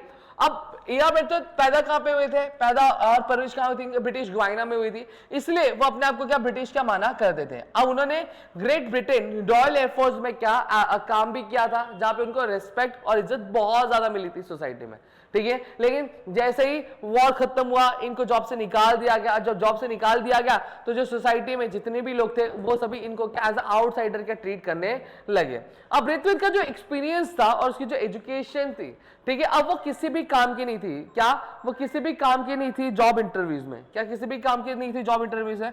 क्यों? क्योंकि जब कभी भी वो कहीं पे भी जॉब के लिए जाता था तो वहां पे उसको क्या किया जाता, हटा दिया जाता था, फिर निकाल दिया जाता था। ये क्या है कि तुम जॉब के लिए बहुत ज्यादा ओवर क्वालिफाइड हो या फिर जो जॉब है वो ऑलरेडी क्या फुलफिल हो चुकी है। समझ में आ गया? तो अब कहीं ना कहीं जो ईया ब्रेथवेट का जो बिहेवियर था वो थोड़ा सा चेंज होने लग गया था। अब उसने भी ठान लिया था कि अब जो मेरे साथ जैसा करेगा मैं भी उसके साथ वैसा क्या करने वाला हूं। इतनी चीजें क्लियर हुई। नेक्स्ट, अब ग्रीन स्लेट स्कूल। अब ग्रीन स्लेट स्कूल की अगर बात करो तो ग्रीन स्लेट स्कूल एक ऐसा स्कूल था जहां पे जितने भी बदमाश थे, जितने भी मस्ती करने वाले बच्चे थे, सभी बच्चे वहीं पे क्या भरे पड़े हुए थे, जिनको दुनिया के हर एक स्कूल से निकाल दिया गया। फिर उन बच्चों को एडमिशन कौन देता था? ग्रीन स्लेट स्कूल क्या दिया करता था। अब ईया ब्रेथवेट अगर मैं बात करूं, ईया ब्रेथवेट को बहुत ज्यादा परेशान किया जाता था, उनको बहुत कई बार डिसरिस्पेक्ट किया जाता था उनके बच्चों द्वारा, ठीक है। और उनको कई बार क्या शर्मिंदा भी क्या महसूस होता था बच्चों की इस हरकतों के वजह से, ठीक है। अब ईया ब्रेथवेट अपने बच्चों को क्या बोलते हैं ना कि जब सामने वाला इस तरह का काम करता रहता है, इस तरह की हरकतें करता रहता है तो अपने मन में उसके लिए एक अलग फीलिंग आने लगती है। तो उसी तरीके से ईया ब्रेथवेट अपने बच्चे को डिसरिस्पेक्टफुल, मिशीवियस और इल मैनर्ड मानते थे कि उनको बात करने का ढंग नहीं है, उनको अक्ल नहीं है, ठीक है, उनको दिमाग नहीं है, किसी कैसे बात करना चाहिए। क्यों करते ऐसा क्यों मानते थे? रीजन क्या था कि स्कूल में जिस दिन पहले दिन से ही जब ईया ब्रेथवेट पढ़ाने गए तो पहले दिन से उनको बहुत ज्यादा परेशान करते थे। जब कभी भी ईया ब्रेथवेट लेक्चर्स लिया करते थे वो क्या धमाधम डेस्क बजाया करते थे, ठीक है, गलत भाषा का उपयोग किया करते थे और हमेशा उसको क्या बुली किया करते थे। और साथ ही साथ सिर्फ लड़के ही नहीं, लड़कियां भी क्या उनको हरास किया करती थी, ठीक है। तो जब लड़कियां ने हरास करना चालू किया तो ईया बेतत ने क्या उनको स्कोल्ड किया, क्या किया, स्कोल्ड किया और कहा, ठीक है, स्कोल्ड किया और डांटा उन्हें। और क्यों डांटा, रीजन क्या था, क्यों, क्योंकि एक लड़की को जिस तरीके से बिहेव करना चाहिए वो उस तरीके से बिहेव नहीं कर रही थी और क्लास के जो रूल्स है वो फॉलो नहीं कर रही थी। ये तो हमने देख लिया किसका, ईया बेतत का परसेप्शन। लेकिन बच्चे क्या सोचते थे ईया बेतत के बारे में वो देख लेते हैं। अब ये कहीं ना कहीं जो बच्चे थे ईया बेतत को एरोगेंट आउटसाइडर मानते थे कि ये बाहरी इंसान है, ये कहां से हमारे साथ आ गया, इसको एक सोशल एनवायरनमेंट में किस तरीके से रहना चाहिए, कैसे रहना चाहिए, इसके बारे में बिल्कुल भी एक आइडिया नहीं है, ठीक है, इसके बारे में थोड़ा भी क्लियर आइडिया नहीं है। बरोबर है, रखे रहो, मैं आता हूं तो करता हूं, ठीक है। इतनी चीजें क्लियर हुई, डन। मेरा ऑटोग्राफ चाहिए था, बोला बाद में दूंगा, ठीक है। चलो अब आगे बात करते हैं। अब आगे बात करें तो अब धीरे धीरे ईया बेतत को समझ में आने लग गया, ठीक है, ईया बेतत को समझ में आने लग गया कि अब अगर मेरा गुस्सा, मेरा जो भड़कना है, अगर वो चीज अगर मैं फॉलो करूंगा तो मैं कभी भी क्या बच्चों का भरोसा जीत नहीं पाऊंगा और उनके और मेरे बीच में कभी भी चीजें सही हो नहीं पाएगी। तो उन्होंने क्या किया, अपना जो टीचिंग स्टाइल था और जो भी मैटर होता था उसको हैंडल करने का जो तरीका था उसमें थोड़ा सा बदलाव लाया। अब उन्होंने डिसाइड किया कि वो बच्चों के साथ एज अ अडल्ट बात करेंगे, कैसे, जैसे कि जो ईया बेतत की ही वो उम्र क्या और उनको वो क्या करेंगे, उनको वो मिस क्या बोलेंगे, जितनी भी लड़कियां होंगी उनके नाम के पहले वो मिस बोलेंगे और फिर उनका नाम क्या बोलेंगे, क्यों, क्योंकि वो उनको सर क्या बुलाते थे, क्योंकि इज्जत दोगे तभी इज्जत मिलेगी, नहीं दोगे तो मिलने वाली नहीं है, ठीक है। ये एक पैटर्न फॉलो किया। साथ ही साथ उन्होंने अपने इसमें क्या किया, कल्चरल जो एक्सपोजर था वो भी क्या बढ़ाने के लिए उनको वो फील्ड ट्रिप्स पे लेके जाया करते थे, एक्सकर्शंस पे लेके जाया करते थे, म्यूजियम्स में लेके जाया करते थे, थिएटर्स में क्या लेके जाया करते थे, ठीक है। अब अकेले जाते थे नहीं, इनके साथ इनकी एक फीमेल टीचर थी, इसका नाम क्या था, गिलियन ब्लांचार्ड। क्या नाम था, गिलियन ब्लांचार्ड। और ये आप रहता था गिलियन ब्लांच का समझ सकते हो, कहो ना एक बार मैं हूं ना, कुछ इस तरह का मैटर था, समझदार समझ सकते हो, समझ में आ गया। इतनी चीजें क्लियर हुई। अब यहाँ पे क्या होता है, अब यहाँ पे समरी देख लेते हैं। सबसे पहली चीज ईया बेतत क्या है, पूरा जो हाफ ईयरली रिपोर्ट क्या होता है, स्टूडेंट काउंसिल प्रेजेंट करने वाला होता है, ठीक है। जो स्टूडेंट होते हैं स्कूल के और जो फैकल्टी होती है और बाकी सारे जो स्टूडेंट्स होते हैं उन्होंने क्या चीजें पढ़ी है इस तरह के बाद से, उन सारी चीजों का वो रिपोर्ट का प्रेजेंट करने वाले थे। अब बेतत की जो क्लास रिप्रेजेंटेटिव थी उन्होंने अपने क्लास के बारे में बहुत ही अच्छे से और बहुत ही बढ़िया तरीके से बात की और यहाँ पे ये कोर्स को करने का मकसद क्या था, ये जानना था कि किस तरीके से बच्चों ने क्या क्या चीजें समझी, बच्चों ने क्या क्या चीजें पढ़ी, उसके बारे में यहाँ पे हम समझने वाले। मिस जोसेफ और डेनम ये क्या थे, दोनों ही ईया बेतत के स्टूडेंट थे जो मीटिंग को क्या पूरा होस्ट कर रहे थे। मिस्टर फ्लोरियन जो कि ग्रीन स्लेट स्कूल के हेडमास्टर थे, ठीक है। अब यहाँ पे एक तरफ मिस जोसेफ बैठी और एक तरफ मिस डेनम बैठे और बीच में कौन बैठा था, बीच में मिस्टर फ्लोरियन बैठे थे। अब वो आए और आने के बाद उन्होंने पूरे स्कूल को क्या एड्रेस किया, ठीक है, पूरे स्कूल को एड्रेस किया, उन्होंने एक स्पीच दी, ठीक है, जैसे हर एक स्कूल में टीचर्स देती हैं, ठीक है। Each class gives the report about what they have studied one after the another। और अब एक एक करके क्या हर एक क्लास आई और क्लास आके क्या अपना रिपोर्ट क्या देने लगी कि उन्होंने पूरे साल भर में क्या क्या चीजें पढ़ी हुई है, ठीक है। अब यहाँ पे टीचर्स का पैनल चूज किया गया हर एक क्लास से, ताकि वो जो क्वेश्चंस है क्वेश्चंस जो बच्चों के वो क्या कर सके, वो क्लियर कर सके स्कूल के बिहाफ पे, ठीक है। अब शुरुआत होती है, शुरुआत किससे होती है, सबसे छोटी क्लास से शुरुआत होती है, ठीक है। फिर उसके बाद ईया बेतत की क्लास जो सबसे बड़ी क्लास थी, सबसे पुरानी क्लास थी, उनका नंबर लास्ट में आता है। फिर जब उनका लास्ट में आता है तो मिस जोसेफ हाईएस्ट क्लास की प्रोसीडिंग शुरू होती है, जहां पर वो सबसे पहले क्लियर कर देती है कि हमारे पूरे कोर्स वर्क का पूरे रिपोर्ट के कॉमन थीम है जो ये है कि इंटरडिपेंडेंसी ऑफ मैनकाइंड, की कैसे जो एक इंसान है दूसरे इंसान पर निर्भर है। पहले आते हैं पॉटर जो फील्ड ऑफ मैथ्स के बारे में बात करते हैं, फिर आते हैं मिस पेग और जैक्सन जो ज्योग्राफी के बारे में बात करते हैं, जो फर्नमैन आते हैं जो फिजियोलॉजी का जो सब्जेक्ट है उसके बारे में बात करते हैं। साथ ही साथ जो फर्नमैन होता है वो क्या कहता है, पूरे के पूरे शो को क्या कर देता है, वो अपना का ध्यान क्या अपनी तरफ ले आता है। कैसे ले आता है, वो ह्यूमन स्केलेटन लेकर आता है जिसकी वजह से पूरा का पूरा ध्यान उनके ऊपर क्या सबका आ जाता है। इसको डिटेल में हम लोग आगे पढ़ने वाले, समझ में आ गया। जहां पर वो ये बता दें कि हम जितने भी लोग हैं हम सभी क्या सेम, हम कुछ भी अलग नहीं है। फिर मिस जॉर्ड आती है, उनकी जो रिपोर्ट होती है हिस्ट्री पे वो प्रेजेंट करती है। फिर मिस जोसेफ आती है जो डोमेस्टिक साइंस पर अपनी रिपोर्ट क्या प्रेजेंट करती है। फिर डेनम आते हैं, डेनम जब आते हैं तो वो उनका जो बोलना होता है, उनके बोलने की वजह से पूरे क्लास के माहौल, पूरा जो मीटिंग होता है उसमें एक अलग ही माहौल क्या चलने लगता है, जहां वो पीटी और गेम्स को क्या क्रिटिसाइज करता है, कहते हैं कि ये जो क्लास होती है इल कंसीव्ड होती है और इसका कुछ भी मतलब नहीं होता है, ये फालतू होती है। समझ में आ गया। फिर अगर मैं बात करूं, फिर यहाँ पे रैंडमली टीचर के पैनल को चूज किया जाता है, जहां पे 3 टीचर चूज होती है, mister Western, miss Dale Evans और मिस फिलिप्स क्या चूज की जाती हैं। और डेनम क्या कहता है, डेनम के जो भी सवाल होते हैं वो सारे पूछता है, लेकिन जो मिस्टर वेस्टर्न होते हैं ये क्या हो जाते हैं, गुस्सा हो जाता है, जैसे इनकी खुद की क्या बेइज्जती हो रही है और वो सवालों से भागने की कोशिश करते हैं।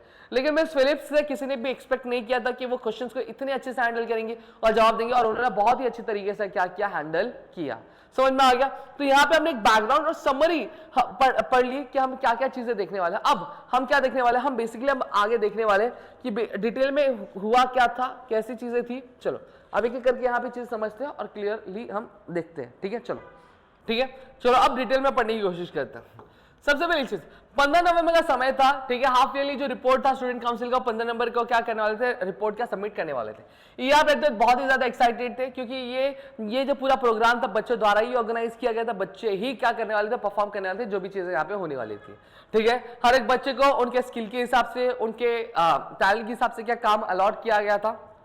ठीक है, और एक नीट प्रोग्राम था, एक बहुत ही अच्छा खासा प्रोग्राम क्या होने वाला था। अब हम सही से जानते, कोई भी प्रोसीडिंग होती, कोई भी मीटिंग शुरू होती है तो शुरू होने से पहले पूरी जो ऑडियंस होती है खुसपुस करती रहती है, तो उसी तरीके से वहां पे भी क्या खुसपुस हो रही थी।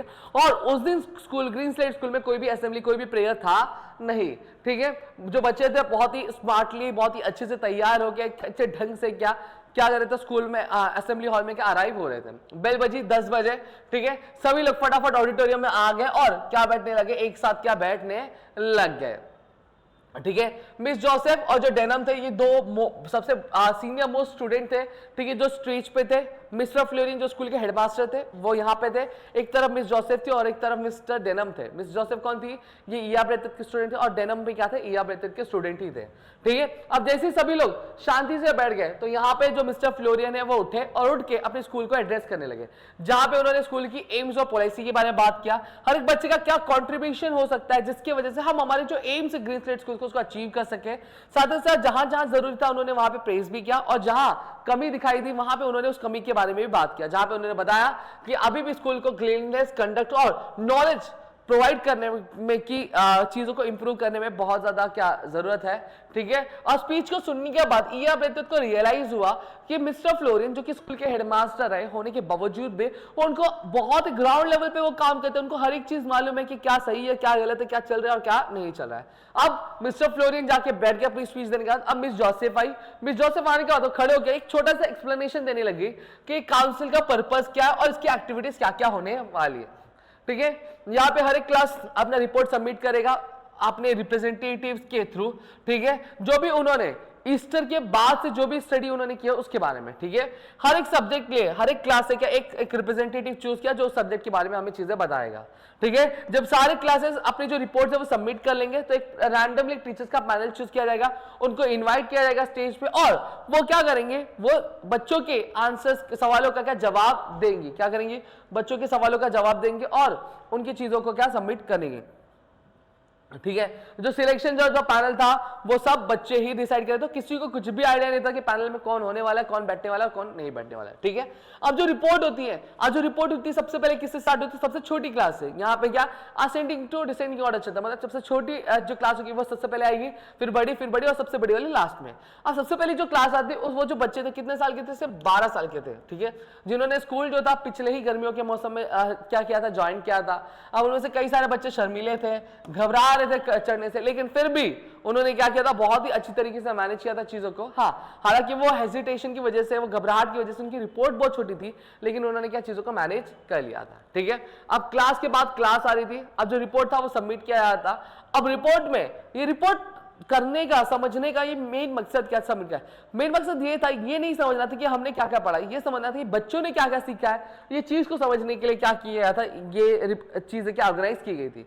ब्रेथवेट की क्लास का टर्न अब आ गया। ठीक है, अब जो ब्रेथवेट है वो थोड़े से सीधे हो गए, थोड़े से बोलते ना कि एक ये होने लगे, घबराने लग गए। ठीक है, अब डेनम आते, डेनम आके क्या कहते हैं, अपने जो उनके क्लास के जितने भी रिप्रेजेंटेटिव थे हर एक सब्जेक्ट उनका नाम लेते हैं, जैसे पॉटर अरिथमेटिक के बारे में बात करने वाले थे, ठीक है, सैपियानो नेचर स्टडी के बारे में बात कर रहा है, मिस पेक जैक्सन ज्योग्राफी के बारे में, मिस डेर फॉरमैन फिजियोलॉजी के बारे में, मिस डॉट हिस्ट्री के बारे में, डेना पीटी और गेम्स के बारे में, मिस जोसेफ डोमेस्ट्री और साइंस के बारे में बात कर रहे हैं। तो इन सभी चीजों के बारे में यहाँ पे क्या बताए गए, ठीक है। अब ब्रेथवेट को जो ईया ब्रेथवेट थे, जब इन्होंने ये सारे नाम सुने तो कहीं ना कहीं इनको प्राउड फील होने लगा। क्यों प्राउड फील होने लगा? क्योंकि जो डेनम है, डेनम ने एक चीज की कि जितनी भी लड़कियों का नाम लिया उन सभी लड़कियों के नाम से पहले उन्होंने इसने क्या लगाया, मिस लगाया। तो कहीं ना कहीं ईया ब्रेथवेट को बहुत ज्यादा प्राउड फील हो रहा था। क्यों? क्योंकि जो टीचिंग वो अपने बच्चे को देना चाहते थे वो बच्चे क्या कर रहे थे, वो टीचिंग्स ले रहे थे और उसको फॉलो भी कर रहे थे। समझ में आ गया?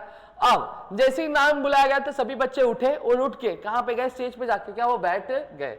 मिस जोसेफ फिर आई। मिस जोसेफ ने छोटा सा एड्रेस दिया उनके रिपोर्ट के बारे में, जहां पे उन्होंने बताया कि उनके पूरे ग्रुप का एक ही थीम है। वो थीम क्या है कि जहां पर वो क्या बात करें, ब्रदरहुड और मैनकाइंड के बारे में बात क्या कर रहे हैं, ठीक है। जहां पे वो ये बताने वाले हैं कि हर एक सब्जेक्ट में उन्होंने देखा कि किस तरीके से जो एक मैनकाइंड है वो एक दूसरे पे डिपेंडेंट है, ठीक है। Geographical boundaries, colour, races, creeds, ये सबको हटा के वो कैसे एक दूसरे पे डिपेंडेंट है। पहले आते हैं पॉटर। अब पॉटर आते हैं अरिथमेटिक के बारे में बात करते हैं, जहां पे वो बताते हैं कि जो उन्होंने स्टडी की है वो किस पे की है, वेट और मेजर्स पे की है। क्या, ठीक है, इस पे की है, वेट और मेजर्स पे की है। इतना क्लियर हुआ? अब यहाँ पे अब ये बताते हैं इन्होंने पढ़ाई किस पे की, रिपोर्ट किस पे बनाया, वेट ऑफ मेजर्स पे बताया, जहां पे वो बताते हैं कि जो रिलेशनशिप है किलोग्राम और पाउंड का, मीटर और फुट का, उन्होंने कहा कि पूरे वर्ल्ड में या तो किलोग्राम यूज होगा या तो पाउंड यूज होगा। और इसी चीज को समझने के लिए कि 1 किलोग्राम इजिकल टू कितना पाउंड, ये इसके एक मेजर बनाई गई है। 1 पाउंड इजिकल टू कितना किलोग्राम, इसका एक मेजर बनाया है, जिससे हमें ये चीज समझ में आती है। अगर मैं 1 पाउंड बोलता हूँ कि 1 पाउंड है तो 1 पाउंड मतलब कितना किलोग्राम होता है, या फिर अगर मैं बोलूँ 1 किलोग्राम है तो जहां पे पाउंड समझते हैं उसको समझ में आएगा कि कितना पाउंड है। समझ में आ गया? तो इस तरीके से जो ह्यूमन है वो एक दूसरे कोऑपरेट करते हैं और चीजों को रन कर रहे हैं। फिर सैपियानो आते हैं। सैपियानो किसके बारे में स्टडी करते हैं, नेचर स्टडी के बारे में करते हैं, जहां पे जो पेस्ट की स्टडी होती है उसको वो किए रहते हैं, जहां पे स्पेशली जो ब्लैक रॉट होते हैं वीट का, बॉल वेविल जो कॉटन, और जो कोलारो बिटल होते हैं उसके बारे में बात करते हैं, जहां पे उन्होंने दिखाया कि कैसे बहुत सारी कंट्रीज ने मिलकर अपनी नॉलेज को जुटाकर जो रिजल्ट था रिसर्च का, ठीक है, बिहेवियर का, ब्रीडिंग हैबिट्स का, जो माइग्रेशन का, पेस्ट का, वो कैसे उन्होंने क्या किया, जो थ्रेट था उसको क्या कम किया और कैसे उन्होंने इंपॉर्टेंट प्रोडक्ट्स को रिप्रेजेंट किया। समझा? फिर नेक्स्ट फॉरमैन आते हैं। फॉरमैन किसके बारे में बात करते हैं, फिजियोलॉजी के बारे में बात करते हैं। अब फिजियोलॉजी के बारे में बात करते हैं। अब ये कहीं ना कहीं इन्होंने क्या किया था, अपना दबदबा अलग ही बना लिया था। क्यों?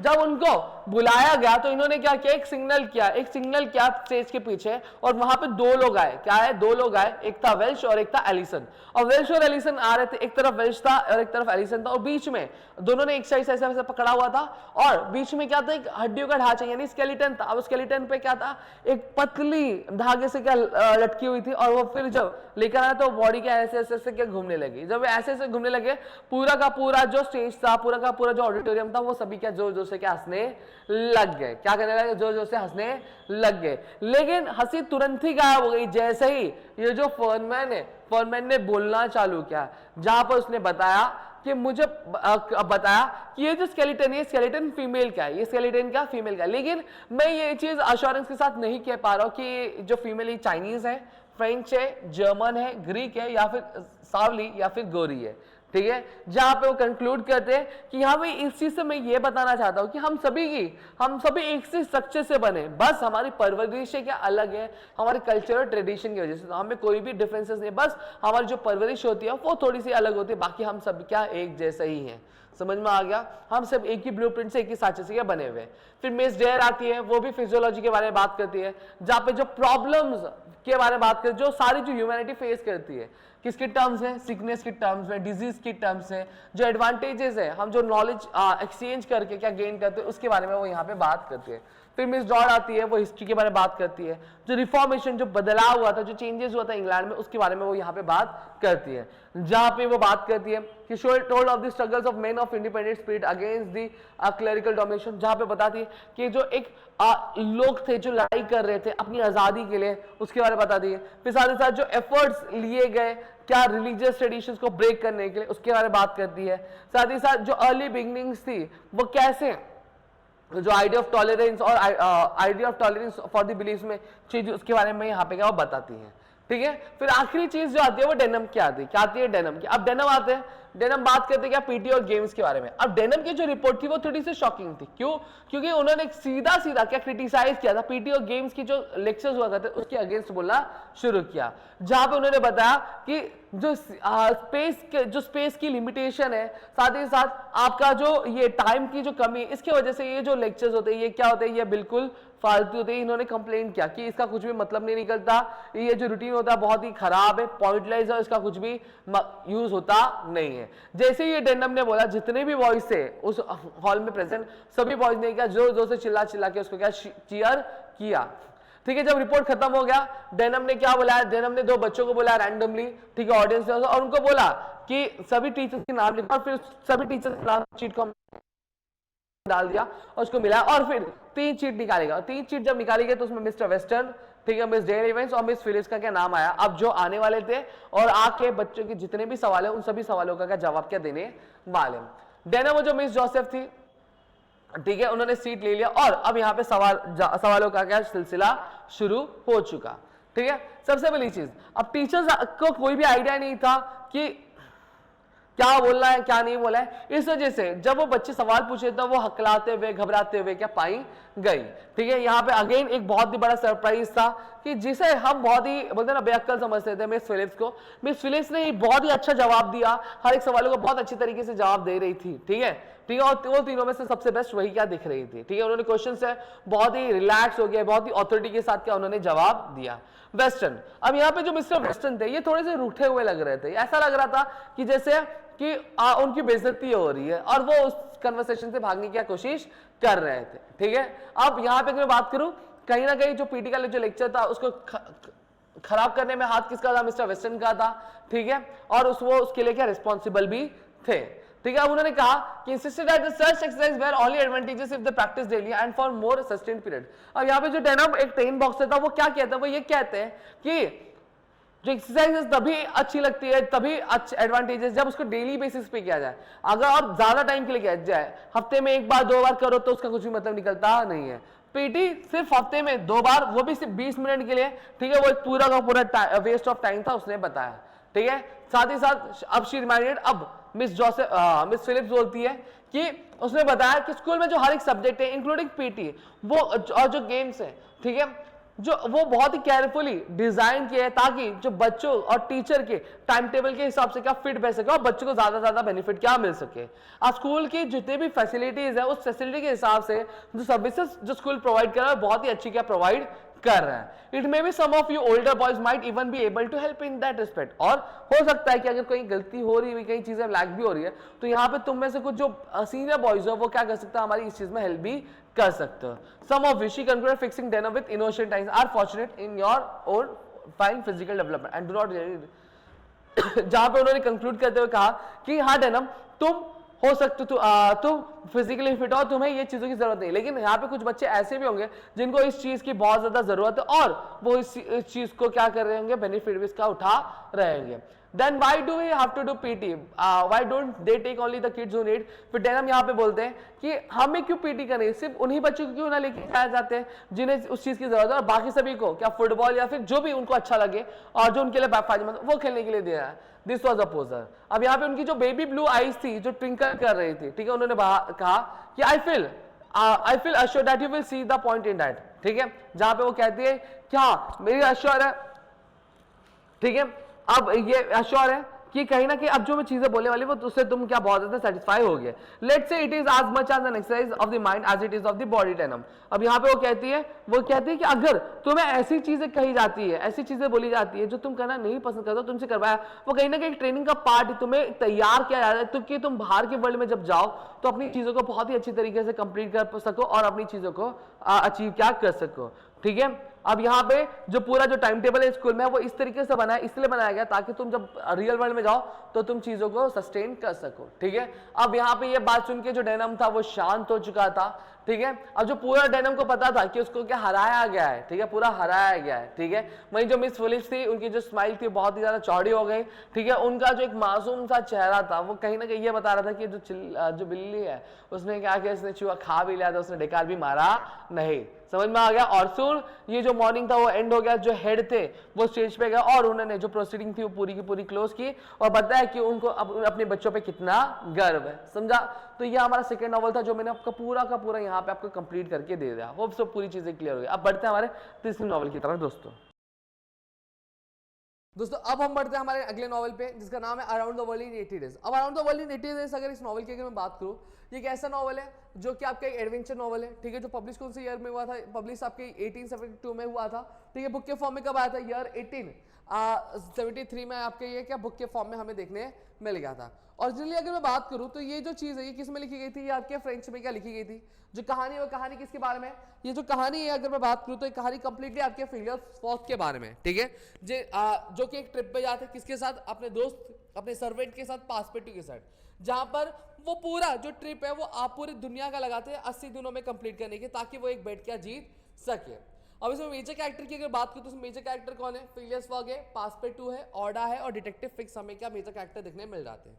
अब फिलियस फॉग क्या करते हैं, फिलियस फॉग सबसे पहली चीज चैलेंज एक्सेप्ट करते हैं जहां पर वो एक शर्त लगाते हैं कि वो क्या पूरी दुनिया का चक्कर काट के क्या 80 दिनों में वापस क्या अपने होम टाउन क्या लौट पाएंगे। जो नॉवल होती है, नॉवल में हमें जो इवेंट्स होते हैं वो डिटेल में नहीं बहुत ही फास्ट में दिखाए जाते हैं, ठीक है।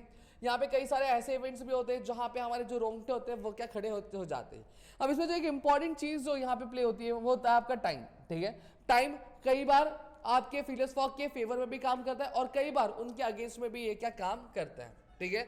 जब अगेंस्ट में काम करता है तो इनका जो पूरा प्लान है वो प्लान पूरा खराब हो जाता है, क्योंकि इनकी जो ट्रेन होती है, शिप हो जाती है, वो इनको छोड़ के क्या चली जाती है, जिसकी वजह से इनको बहुत ज़्यादा ट्रबल क्या फेस करना पड़ता है, बहुत ज़्यादा परेशानी क्या होती है। लेकिन अगर मैं बात करूँ लास्ट में जो फिलियस फॉग है वो बेट जीत जाते हैं। अब जर्नी से पहले, ये 80 दिन की जर्नी से जाने से पहले जो फिलियस फॉग थे वो कैसे इंसान थे, ये अकेले रहना पसंद करते थे, ठीक है, ये लोगों से ज्यादा घुलते मिलते नहीं थे और दूसरे लोग उसके बारे में क्या सोचते इनसे उनको कोई भी फर्क पड़ता नहीं था। लेकिन जैसे ट्रिप खत्म हुआ इनको समझ में आया कि एक ह्यूमन कनेक्शन होना क्यों जरूरी है, ठीक है, एक मेल मिला होना क्यों जरूरी है, ये समझ में आया। किसकी फॉर्म में, जब इनको ऑर्डर से प्यार हुआ उसके फॉर्म में, और जो पासपोर्ट की जो लॉयल्टी थी और जो दोस्ती थी उसको देखने के बाद समझ में आ गया। अब इन सभी के परे सबसे ज्यादा जो चीज उनको समझ में आई, जो एक नई अंडरस्टैंडिंग थी, जो अप्रिसिएशन को ट्रिप पे मिला था, वो चीज उनको क्या ज्यादा समझ में आया। इतना क्लियर हो गया। अब फॉग का मोटिवेशन कैसे बढ़ा, ठीक है, आपके इस एडवेंचर पे जाने के लिए। तो सबसे पहली चीज अगर मैं बात करूं तो देखो इनको पैसों से लेना देना नहीं था, शर्त से लेना देना नहीं था, ठीक है। उनको ये चीज थी, ये बतलाना चाहते थे कि एक बार जो फिलियस फॉग ने निर्णय कर लिया तो उसे करके ही रहता, वो कभी भी पीछे हारता नहीं है, ठीक है। और मैं आपको बता दूं ये पूरे ट्रिप पे इनके पास जितने भी पैसे थे वो पैसे उन्होंने पूरे के पूरे क्या खर्च कर दिए। तो फिलियस फॉग के लिए उनकी इज्जत ज्यादा प्यारी थी, पैसे उतने इंपॉर्टेंट नहीं थे, ठीक है। फॉग और फिलियस फॉग और उनके ग्रुप ने पूरे जर्नी के दौरान कई सारी मुश्किलें, कई सारे प्रॉब्लम का सामना क्या देखने मिला, ठीक है। अब जो चैलेंजेस जो आ रहे थे वो कहीं ना कहीं फिलियस फॉग को क्विक डिसीजन लेने में हेल्प करते हैं। सिर्फ फिलियस फॉग ही नहीं, पासपेटू भी क्या कर रहे थे, अपना डिसीजन क्या क्विक क्या ले रहे थे, ठीक है। अब कहानी की शुरुआत होती है around the world in 80 days. ये चालू होता है रिफॉर्म क्लब जो इंग्लैंड में, वहां पे शुरू होता है, जहां पे चार दोस्त फिलियस फॉग, थॉमस फ्लैगनर, सैमुअल फैलेंटाइन और जॉन सल्वियन, ये चारों दोस्त न्यूज़पेपर पढ़ते रहते हैं और बात करते हैं आपकी बैंक रॉबरी का। अब बातों ही बातों में जो एक शर्त लग जाती है, कितनी 20,000 पाउंड की, कितनी 20,000 पाउंड की शर्त क्या लग जाती है, ठीक है, किसके बीच में, फिलियस फॉग और उनके तीन दोस्तों के बीच में, कि वो क्या करेंगे, वो 80 दिन में पूरी दुनिया का चक्कर काट के क्या लौट आएंगे।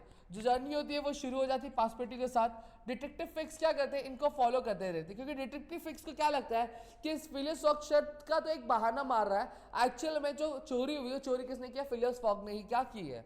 और फॉग के रास्ते में वो कई सारी अड़चने डालता रहता है। क्यों डालता रहता है, ताकि फिलियस फॉग ज्यादा दूर ना जा सके, ज्यादा दूर ना जा सके पासपेटू के साथ, और जैसे ही उसे इंग्लैंड से क्या अरेस्ट वारंट मिले तो वो उन दोनों का क्या कर सके, अरेस्ट क्या कर सके। समझ में आ गया, इतनी चीज आप सभी को मेरे ख्याल से क्लियर हो गई, डन, ठीक है।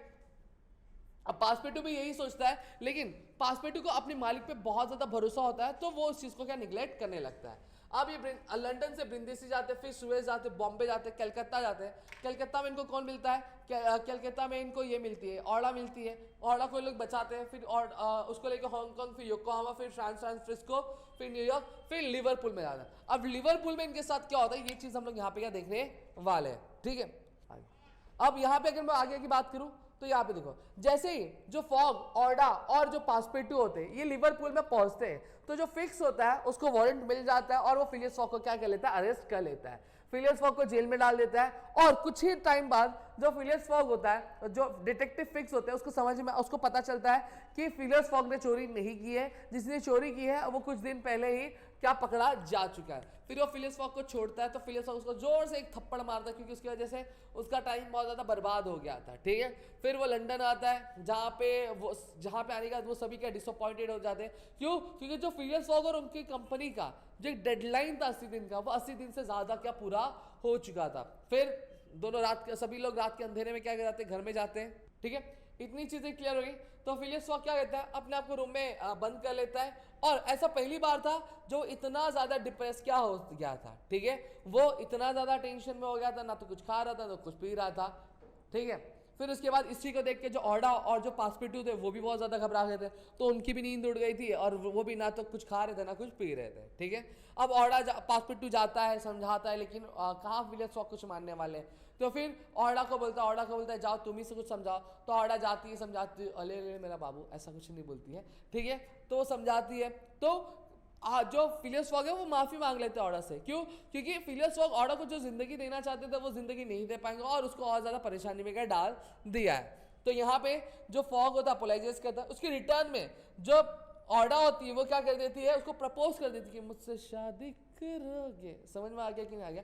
और फिर ये सुनने के बाद जो फिलियस फॉग होता है वो बहुत ज्यादा खुश हो जाता है कि अब मेरी शादी होगी, क्या होगी, मेरी शादी होगी। फटाफट पंडित को नहीं, किसको बुलाते हैं, पासपेटू को बुलाते, बोलते बेटा जल्दी और फटाफट उसको कहाँ पे भेजाते, क्लर्जीमैन मतलब पंडित के पास भेज देते कि जाओ मुहूर्त उहूर्त निकालो, हमारी शादी विधि करवाओ, ठीक है। तो चले जाता है। पासपेटू जब जाता है तो उसको समझ में आता है कि जिसको जो लोग समझ रहे कि आज मंडे है, एक्चुअली आज मंडे नहीं था, क्या वो था, संडे था। तो उनको समझ में आता है कि भैया अभी भी हमारे पास टाइम है कि हम क्या कर सकते हैं, शर्त जीत सकते हैं। अब उनको ऐसा क्यों लगता है, रीजन क्या होता है? रीजन ये होता है, देखो वो कहाँ जाते हैं, वो ईस्ट की तरफ से क्या करना, चक्कर काटना क्या शुरू करते हैं। जब आप अर्थ के ईस्टर्न डायरेक्शन से क्या चालू करते हो तो आप टाइम में आगे जाते हो, क्या करते हो, टाइम में जाते हो, जिसकी वजह से उनको बेनिफिट मिला और वो टाइम में क्या आगे गए, उनको एक दिन और क्या मिल गया। अब पासपेटू फटाफट घर जाता है, फिलियस फॉग का कॉलर पकड़ता है और उसको कैब में बैठाता है और उसको क्लब में क्या लेके जाता है। और फिलियस फॉग अपने आप को क्लब में क्या रिप्रेजेंट कर लेता है, ठीक है, कुछ मिनट पहले ही, और वो क्या बन जाता है, फिर एक बार और अमीर क्या बन जाता है, जो कि उसके लिए उतना इंपॉर्टेंट नहीं था। हाँ, जो उसके लिए उतना इंपॉर्टेंट नहीं था, ठीक है। वो साथ ही साथ वो उसने क्या, जो चार्मिंग वुमेन का, एक बहुत ही खूबसूरत लेडी का क्या किया, दिल भी जीत लिया है। अब यहाँ पे थोड़ी सी चीजें समझो कि फिलियस फॉग जब लंदन पहुंचता है तब उसके साथ फिलियस फॉग जेल में था, ठीक है, उसको कस्टम हाउस में बंद करके रखा था। अगले दिन उसको लंदन ट्रांसफर करने वाले थे। ये कहा कि जब वो लिवरपूल में पहुंचता है, जब उसको अरेस्ट किया जाता है, वहां के बच्चे था, ठीक है। पासपेटू का जो मास्टर वो अरेस्ट कर लिया जाता है, ठीक है। अब यहाँ पे अगर बात करूँ, वो डिटेक्टिव, अब पासपेटू सोचता है कि मैं डिटेक्टिव फिक्स से पासपेटू जो फिलियस फॉग उसको बचा सकता है, लेकिन बचा नहीं पाया। जो ओडा होती है, ओडा पे बिजली गिरने लगती है, बहुत ज्यादा वो उदास हो जाती है, उसको समझ में नहीं आता कि क्या चीजें चल रही है, ठीक है। फिर पासपेटू एक्सप्लेन करता है कि कैसे उसको अरेस्ट किया गया और क्यों अरेस्ट किया गया, और बताता है कि उसके जो मास्टर है फिलियस फॉग, वो बहुत ज्यादा हॉनेस्ट और बहुत ज्यादा ब्रेव है, ठीक है। जो यंग वुमेन का जो हार्ट है वो बहुत ही ज्यादा दुख हो जाता है, बहुत दर्द करने लगता है। क्यों दर्द करने लगता है? रीजन क्या होता है? रीजन ये होता है कि जिसने उसकी जिंदगी बचाया वो उसके लिए कुछ भी कर पा रही नहीं है। फिक्स ने क्या किया था, मिस्टर फॉग को अरेस्ट कर लिया था। क्यों? क्योंकि उसकी वो ड्यूटी थी, और वहां पे जो फॉग जो था गिल्टी बिल्कुल भी था नहीं, ठीक है। और फिर जो थॉट था वो पासपेटू के दिमाग में आया कि अगर वो उसने ध्यान दिया होता तो शायद से वो फिलियस फॉग को बचा पाता और फिलियस फॉग को टाइम मिल जाता अपनी बेगुनाही क्या साबित करने के लिए, ठीक है। आगे चलकर जो था, if the letter had been warned he would not have doubt have given fix proof of his innocence, ठीक है। और उसको पहले पता चल जाता तो फिलियस फॉग क्या कर पाता, अपनी इनोसेंस का क्या प्रूफ दे पाता डिटेक्टिव फिक्स को, और ये दिन हमें देखने मिलता नहीं। अब यहाँ पे ऑर्डा और जो पास्पेटू थे वो उसको छोड़ के गए नहीं, वो वहीं पे वहीं रुके रहे, उसके साथ ही क्या ठहरे रहे। समझ में आ गया? तो ये हमारा क्या हो गया, ये हमारा तीसरा नॉवल हमने यहाँ पे कंप्लीट कर लिया। अब बढ़ता हमारे चौथे नॉवल पे।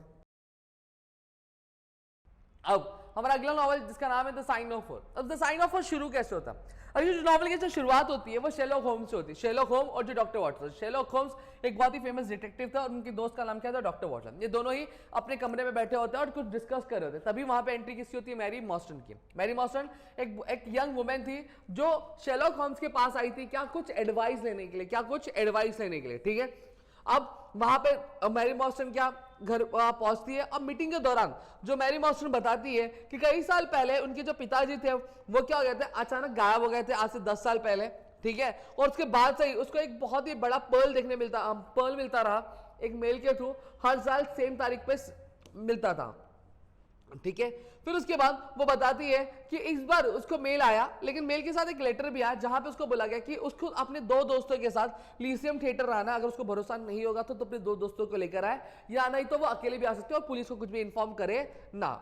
जो लेटर था वो कहीं ना कहीं एक हिंट दे रहा था कि जो मैरी मॉर्स्टन है, मैरी मॉर्स्टन के साथ कुछ गलत हो रहा है, उसको जस्टिस मिलना चाहिए। जो होम्स और जो वॉटसन होते हैं वो एग्री हो जाते हैं कि वो मैरी के साथ क्या जाएंगे। लेकिन धीरे धीरे अगर मैं बात करूं, जल्द ही वॉटसन और जो मैरी होती है वो एक दूसरे को पसंद करने लगते हैं और एक दूसरे की तरफ क्या अट्रैक्ट क्या हो जाते हैं, ठीक है। अब जो तीनों होते हैं वो तीनों लीसियम थिएटर जाने के लिए तैयार हो जाते हैं। कौन, होम्स, मॉर्टसन और मैरी, ठीक है। अब कहीं ना कहीं अगर बात करूं, एक अंधेरे टांगे पे वो बैठ के वो जाते हैं, लीसियम थिएटर में पहुंचते हैं। लीसियम थिएटर पे जब पहुंचते तो वहां पे एक आदमी आता है, तीनों को उठाता है और बैठाता है और उनको एक घर पे क्या लेकर जाता है। और जो घर जाते हैं तो वहां पे उन्हें एक एक्सचेंज पर्सन देखने मिलता है, ठीक है, जिसका नाम होता है थीडियस शॉल्टो। थीडियस शॉल्टो बताता है कि जो मैरी मॉर्स्टन के जो पिताजी थे उनकी क्या डेथ हो चुकी है, और साथ ही साथ ये भी बताता है कि जो मैरी मॉर्स्टन है वो एक खजाने की क्या हिस्सेदार है, ठीक है। फिर थीडियस एक्सप्लेन करता रहता है कि उसके जो पिताजी थे हमेशा, किसके, थीडियस शॉल्टो के जो पिताजी थे वो हमेशा एक लकड़ी के टांग वाले इंसान से क्या डरा करते थे, और वो एक परफेक्ट स्ट्रेंजर भी था। साथ ही साथ वो ये भी बताते जब वो उनकी डेथ हो रही थी, ठीक है, तो जो एल्डर शॉल्टो वो बताते कि उनके जो सन थे, जो थीडियस शॉल्टो बताते हैं कि जब उनकी मौत होती थी, किसके, थीडियस शॉल्टो के पिताजी के, तो उन्होंने क्या बताया था कि एक खजाने के बारे में, लेकिन वो खजाना कहां पे छुआ ये बताया उससे पहले उनकी डेथ हो गई थी। कैसे हो गई थी कि जब वो अपने डेथ बेड पे थे तो उन्होंने एक स्ट्रेंज पर्सन को देखा, सेम वुडन लेग वाला था, बड़ी बड़ी दाढ़ी वाला था, और उसको देखने के बाद उनको क्या आ गया, उनको एक अटैक आ गया और उनकी क्या डेथ हो गई। अगले दिन उनकी बॉडी के पास एक नोट मिला, ठीक है, नोट पे क्या लिखा था, the sign of four. Thaddeus proceed करता है, बताता है कि कई साल खोजने के बाद जो ट्रेजर है वो मिल चुका है उनके भाई बॉर्थमिलियस शॉल्टो को। थीडियस शॉल्टो और बॉर्थमिलियस शॉल्टो क्या भाई थे, क्या थे, भाई थे। समझ में आ गया, इतनी चीजें क्लियर हो गए। फिर उसके बाद अगर मैं बात करूं तो फिर वो सभी लोग क्या लेके जाते उसको, on his deathbed the brothers father made them swear they would share the treasure with Mary Mostyn। जहां पे कहीं ना कहीं जो थीडियस शॉल्टो के पापा थे वो थीडियस शॉल्टो और बॉर्थमिलियस शॉल्टो से एक वादा लेते कि जो खजाना हो उस खजाने में क्या मैरी मॉर्स्टन को भी क्या हिस्सा क्या देंगे। समझ में आ गया। थीडियस कंक्लूड करता है कि आप सभी हमारे फैमिली एस्टेट पे चलो, हमें खजाना मिल चुका है और हम खजाने का क्या बंटवारा करते हैं। और जब वो अराइव हुए फैमिली एस्टेट पे तो तीनों देखने लगे कि जो हाउसकीपर था, हाउसकीपर क्या बहुत घबराया हुआ था, जो क्लेम करता कि जो बॉर्थमिलियस शॉल्टो है वो अपने आप को रूम में बंद कर लिया पूरे दिन और बाहर निकला नहीं। जो होम्स और जो वॉटसन है वो दरवाजे की जो लॉक होती है उसमें से क्या देख रहे की होल से, ठीक है, जहां पे उनको एक अलग ही चीजें क्या देखने मिलती है। फिर वो दरवाजा जब तोड़ते हैं तो उनको देखने मिलता है बॉर्थमिलियस की क्या बॉडी मिली हुई है और उसके गर्दन पे क्या एक कांटा, जहरीला कांटा क्या लगा हुआ है, ठीक है। इन्वेस्टिगेशन करने के बाद कुछ टाइम बाद जो होम्स कंक्लूड करते हैं यहाँ पे 2 लोग थे, एक वुडन लेग वाला पर्सन था जिसने क्राइम कमिट किया, साथ ही साथ होम्स के हिसाब से जो दूसरा पर्सन था वो अलग ही इंसान था, थोड़ा सा कोई पर्टिकुलर ट्राइब से बिलोंग करता था, ठीक है। और ये भी फिक्स कर लिया था कि इन दोनों ने ही मिलकर क्या आगरा ट्रेजर क्या चुराया होगा। अब जो होम्स की जो डिटेक्शन थी वो रिवील कर रही थी कि जो वुडन लेग्ड पर्सन था उसका जो पैर था वो गलती से जो लकड़ी पेंट करने वाला जो पेंट होता है ना उसमें पड़ गया था, ठीक है। और उसी ट्रेस को फॉलो करते हुए उन्होंने क्या किया, एक डॉग को लिया, डॉग को वो सेंट सुंघाया और सुंघाया तो डॉग उनको ट्रेस करते हुए कहां लेके गया, रिवर थेम्स के पास क्या लेके गया। जब रिवर थेम्स के पास लेके गया तो आपके जो शेरलॉक होम्स थे उन्होंने क्या किया, कुछ लोगों को हायर किया जो इस चीज के बारे में पता करेंगे, तो साथ ही साथ खुद भी चेक कर रहे थे। तो चेक करते उनको पता चला कि दोनों ने क्या किया था, ऑरा नाम की एक बोट क्या हायर की थी और वहां से वो क्या निकल गए। फिर उसी शाम में जो शेरलॉक होम्स होते हैं, डॉक्टर वॉटसन होते हैं, कुछ पुलिसमैन के साथ उन्होंने क्या किया, उस बोट का क्या पीछा करना शुरू किया। जब पीछा करना शुरू किया तो उन्होंने ऑरा को फाइनली ट्रेस कर लिया। ठीक है, जब ट्रेस किया तो ग्रेजुअली उसको ओवरटेक भी किया। तो यहाँ पे जो वुडन लेग कैप्टन था और साथ ही साथ स्मॉल पेचमी, मतलब जो अंडमान निकोबार आइलैंड के एक ट्राइब का एक जो पर्सन था वो भी साथ में था। अभी जो इसका नाम क्या था, टोंगा। अब टोंगा क्या कर रहा था, टोंगा अंडमान निकोबार आइलैंड का ट्राइब का पर्सन था, वो क्या जहरीले कांटे फेंकने की कोशिश कर रहा था शेरलॉक होम्स और बाकी ऑफिसर्स पे। तो शेरलॉक होम्स और वॉटसन ने क्या किया, इसको गोली मार दी और गोली मार के इसको नीचे गिरा दिया। अब जब नीचे गिराया तो ये जो ऑरा था ये जाके किनारे में लग गई। जो कैप्टन थे, वो वुडन लेग कैप्टन थे, वो क्या करने लगे, वो उससे भागने लग गए, बट वो कीचड़ में गिर के क्या फंस गए। इतनी चीजें क्लियर हो गई। जो वुडन लेग पर्सन था जिसका नाम क्या था, जोनाथन स्मॉल, क्या था जोनाथन स्मॉल, उसको बेकर स्ट्रीट वापस लाया गया आयरन बॉक्स के साथ। ठीक है, जो कि उन्हें बोट में मिला था। जो कैप्टन स्मॉल है वो बताते हैं कि इस कहानी की शुरुआत कहाँ होती है, आगरा ट्रेजर पे होती है। जब वो आगरा पे एक गेट कीपर हुआ करते थे, ठीक है, वहां उस टाइम उस दिन 3 अरब गार्ड उसके पास आए। उन्होंने ऑफर दिया कि उन्हें एक अरब शेख को मारने में मदद करनी है, अगर वो मदद करते हैं तो उसको खजाने में क्या मिलेगा, हिस्सा मिलेगा। तो जो वेल्दी अरब शेख था वो आया।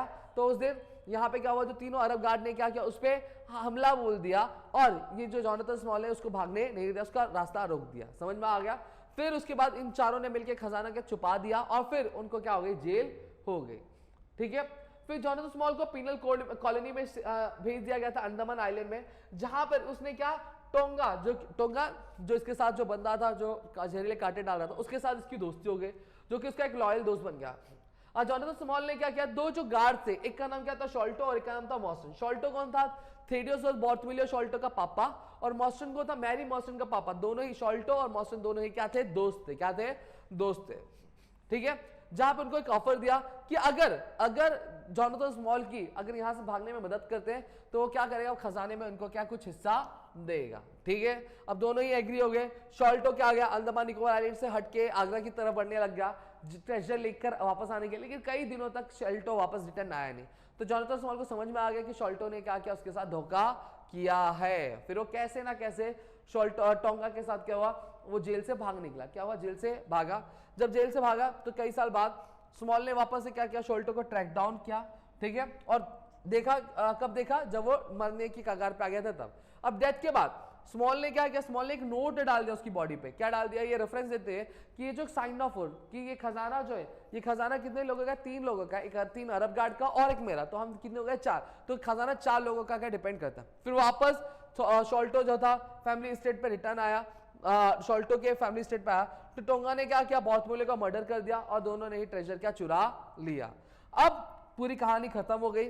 कहानी खत्म होने के बाद स्मॉल ने कंक्लूड किया ये बताते हुए कि जब रिवर थेम्स पे जब पीछा हो रहा था, जब लड़ाई झगड़ा हो रहा था, तो उसी दौरान उसने खजाना क्या कर दिया, पानी में गिरा दिया। अब जब पानी में गिरा दिया तो वहां पे कुछ भी बचा था नहीं। ठीक है, फिर वहां पे यही चीज देखते हुए स्मॉल को फिर जेल में क्या लेके जाया गया और जो वॉटसन था उसने क्या किया, मैरी मॉस्टन को प्रपोज कर दिया। किसके लिए, शादी के लिए प्रपोज कर दिया। समझ में आ गया, इतनी चीजें क्लियर हो गई। ठीक है, इतनी चीजें क्लियर। तो यहाँ पे मैंने पूरा का पूरा नॉवल आपका खत्म कर दिया। होप्स आपको पूरी चीजें क्लियर हो गई होंगी यहाँ पे। स्टिल अगर आपको कोई भी डाउट है और भी कोई वीडियो चाहिए तो प्लीज मुझे कमेंट सेक्शन में कमेंट जरूर करके बता देना। मिलता है अगली वीडियो में। जय हिंद दोस्तों।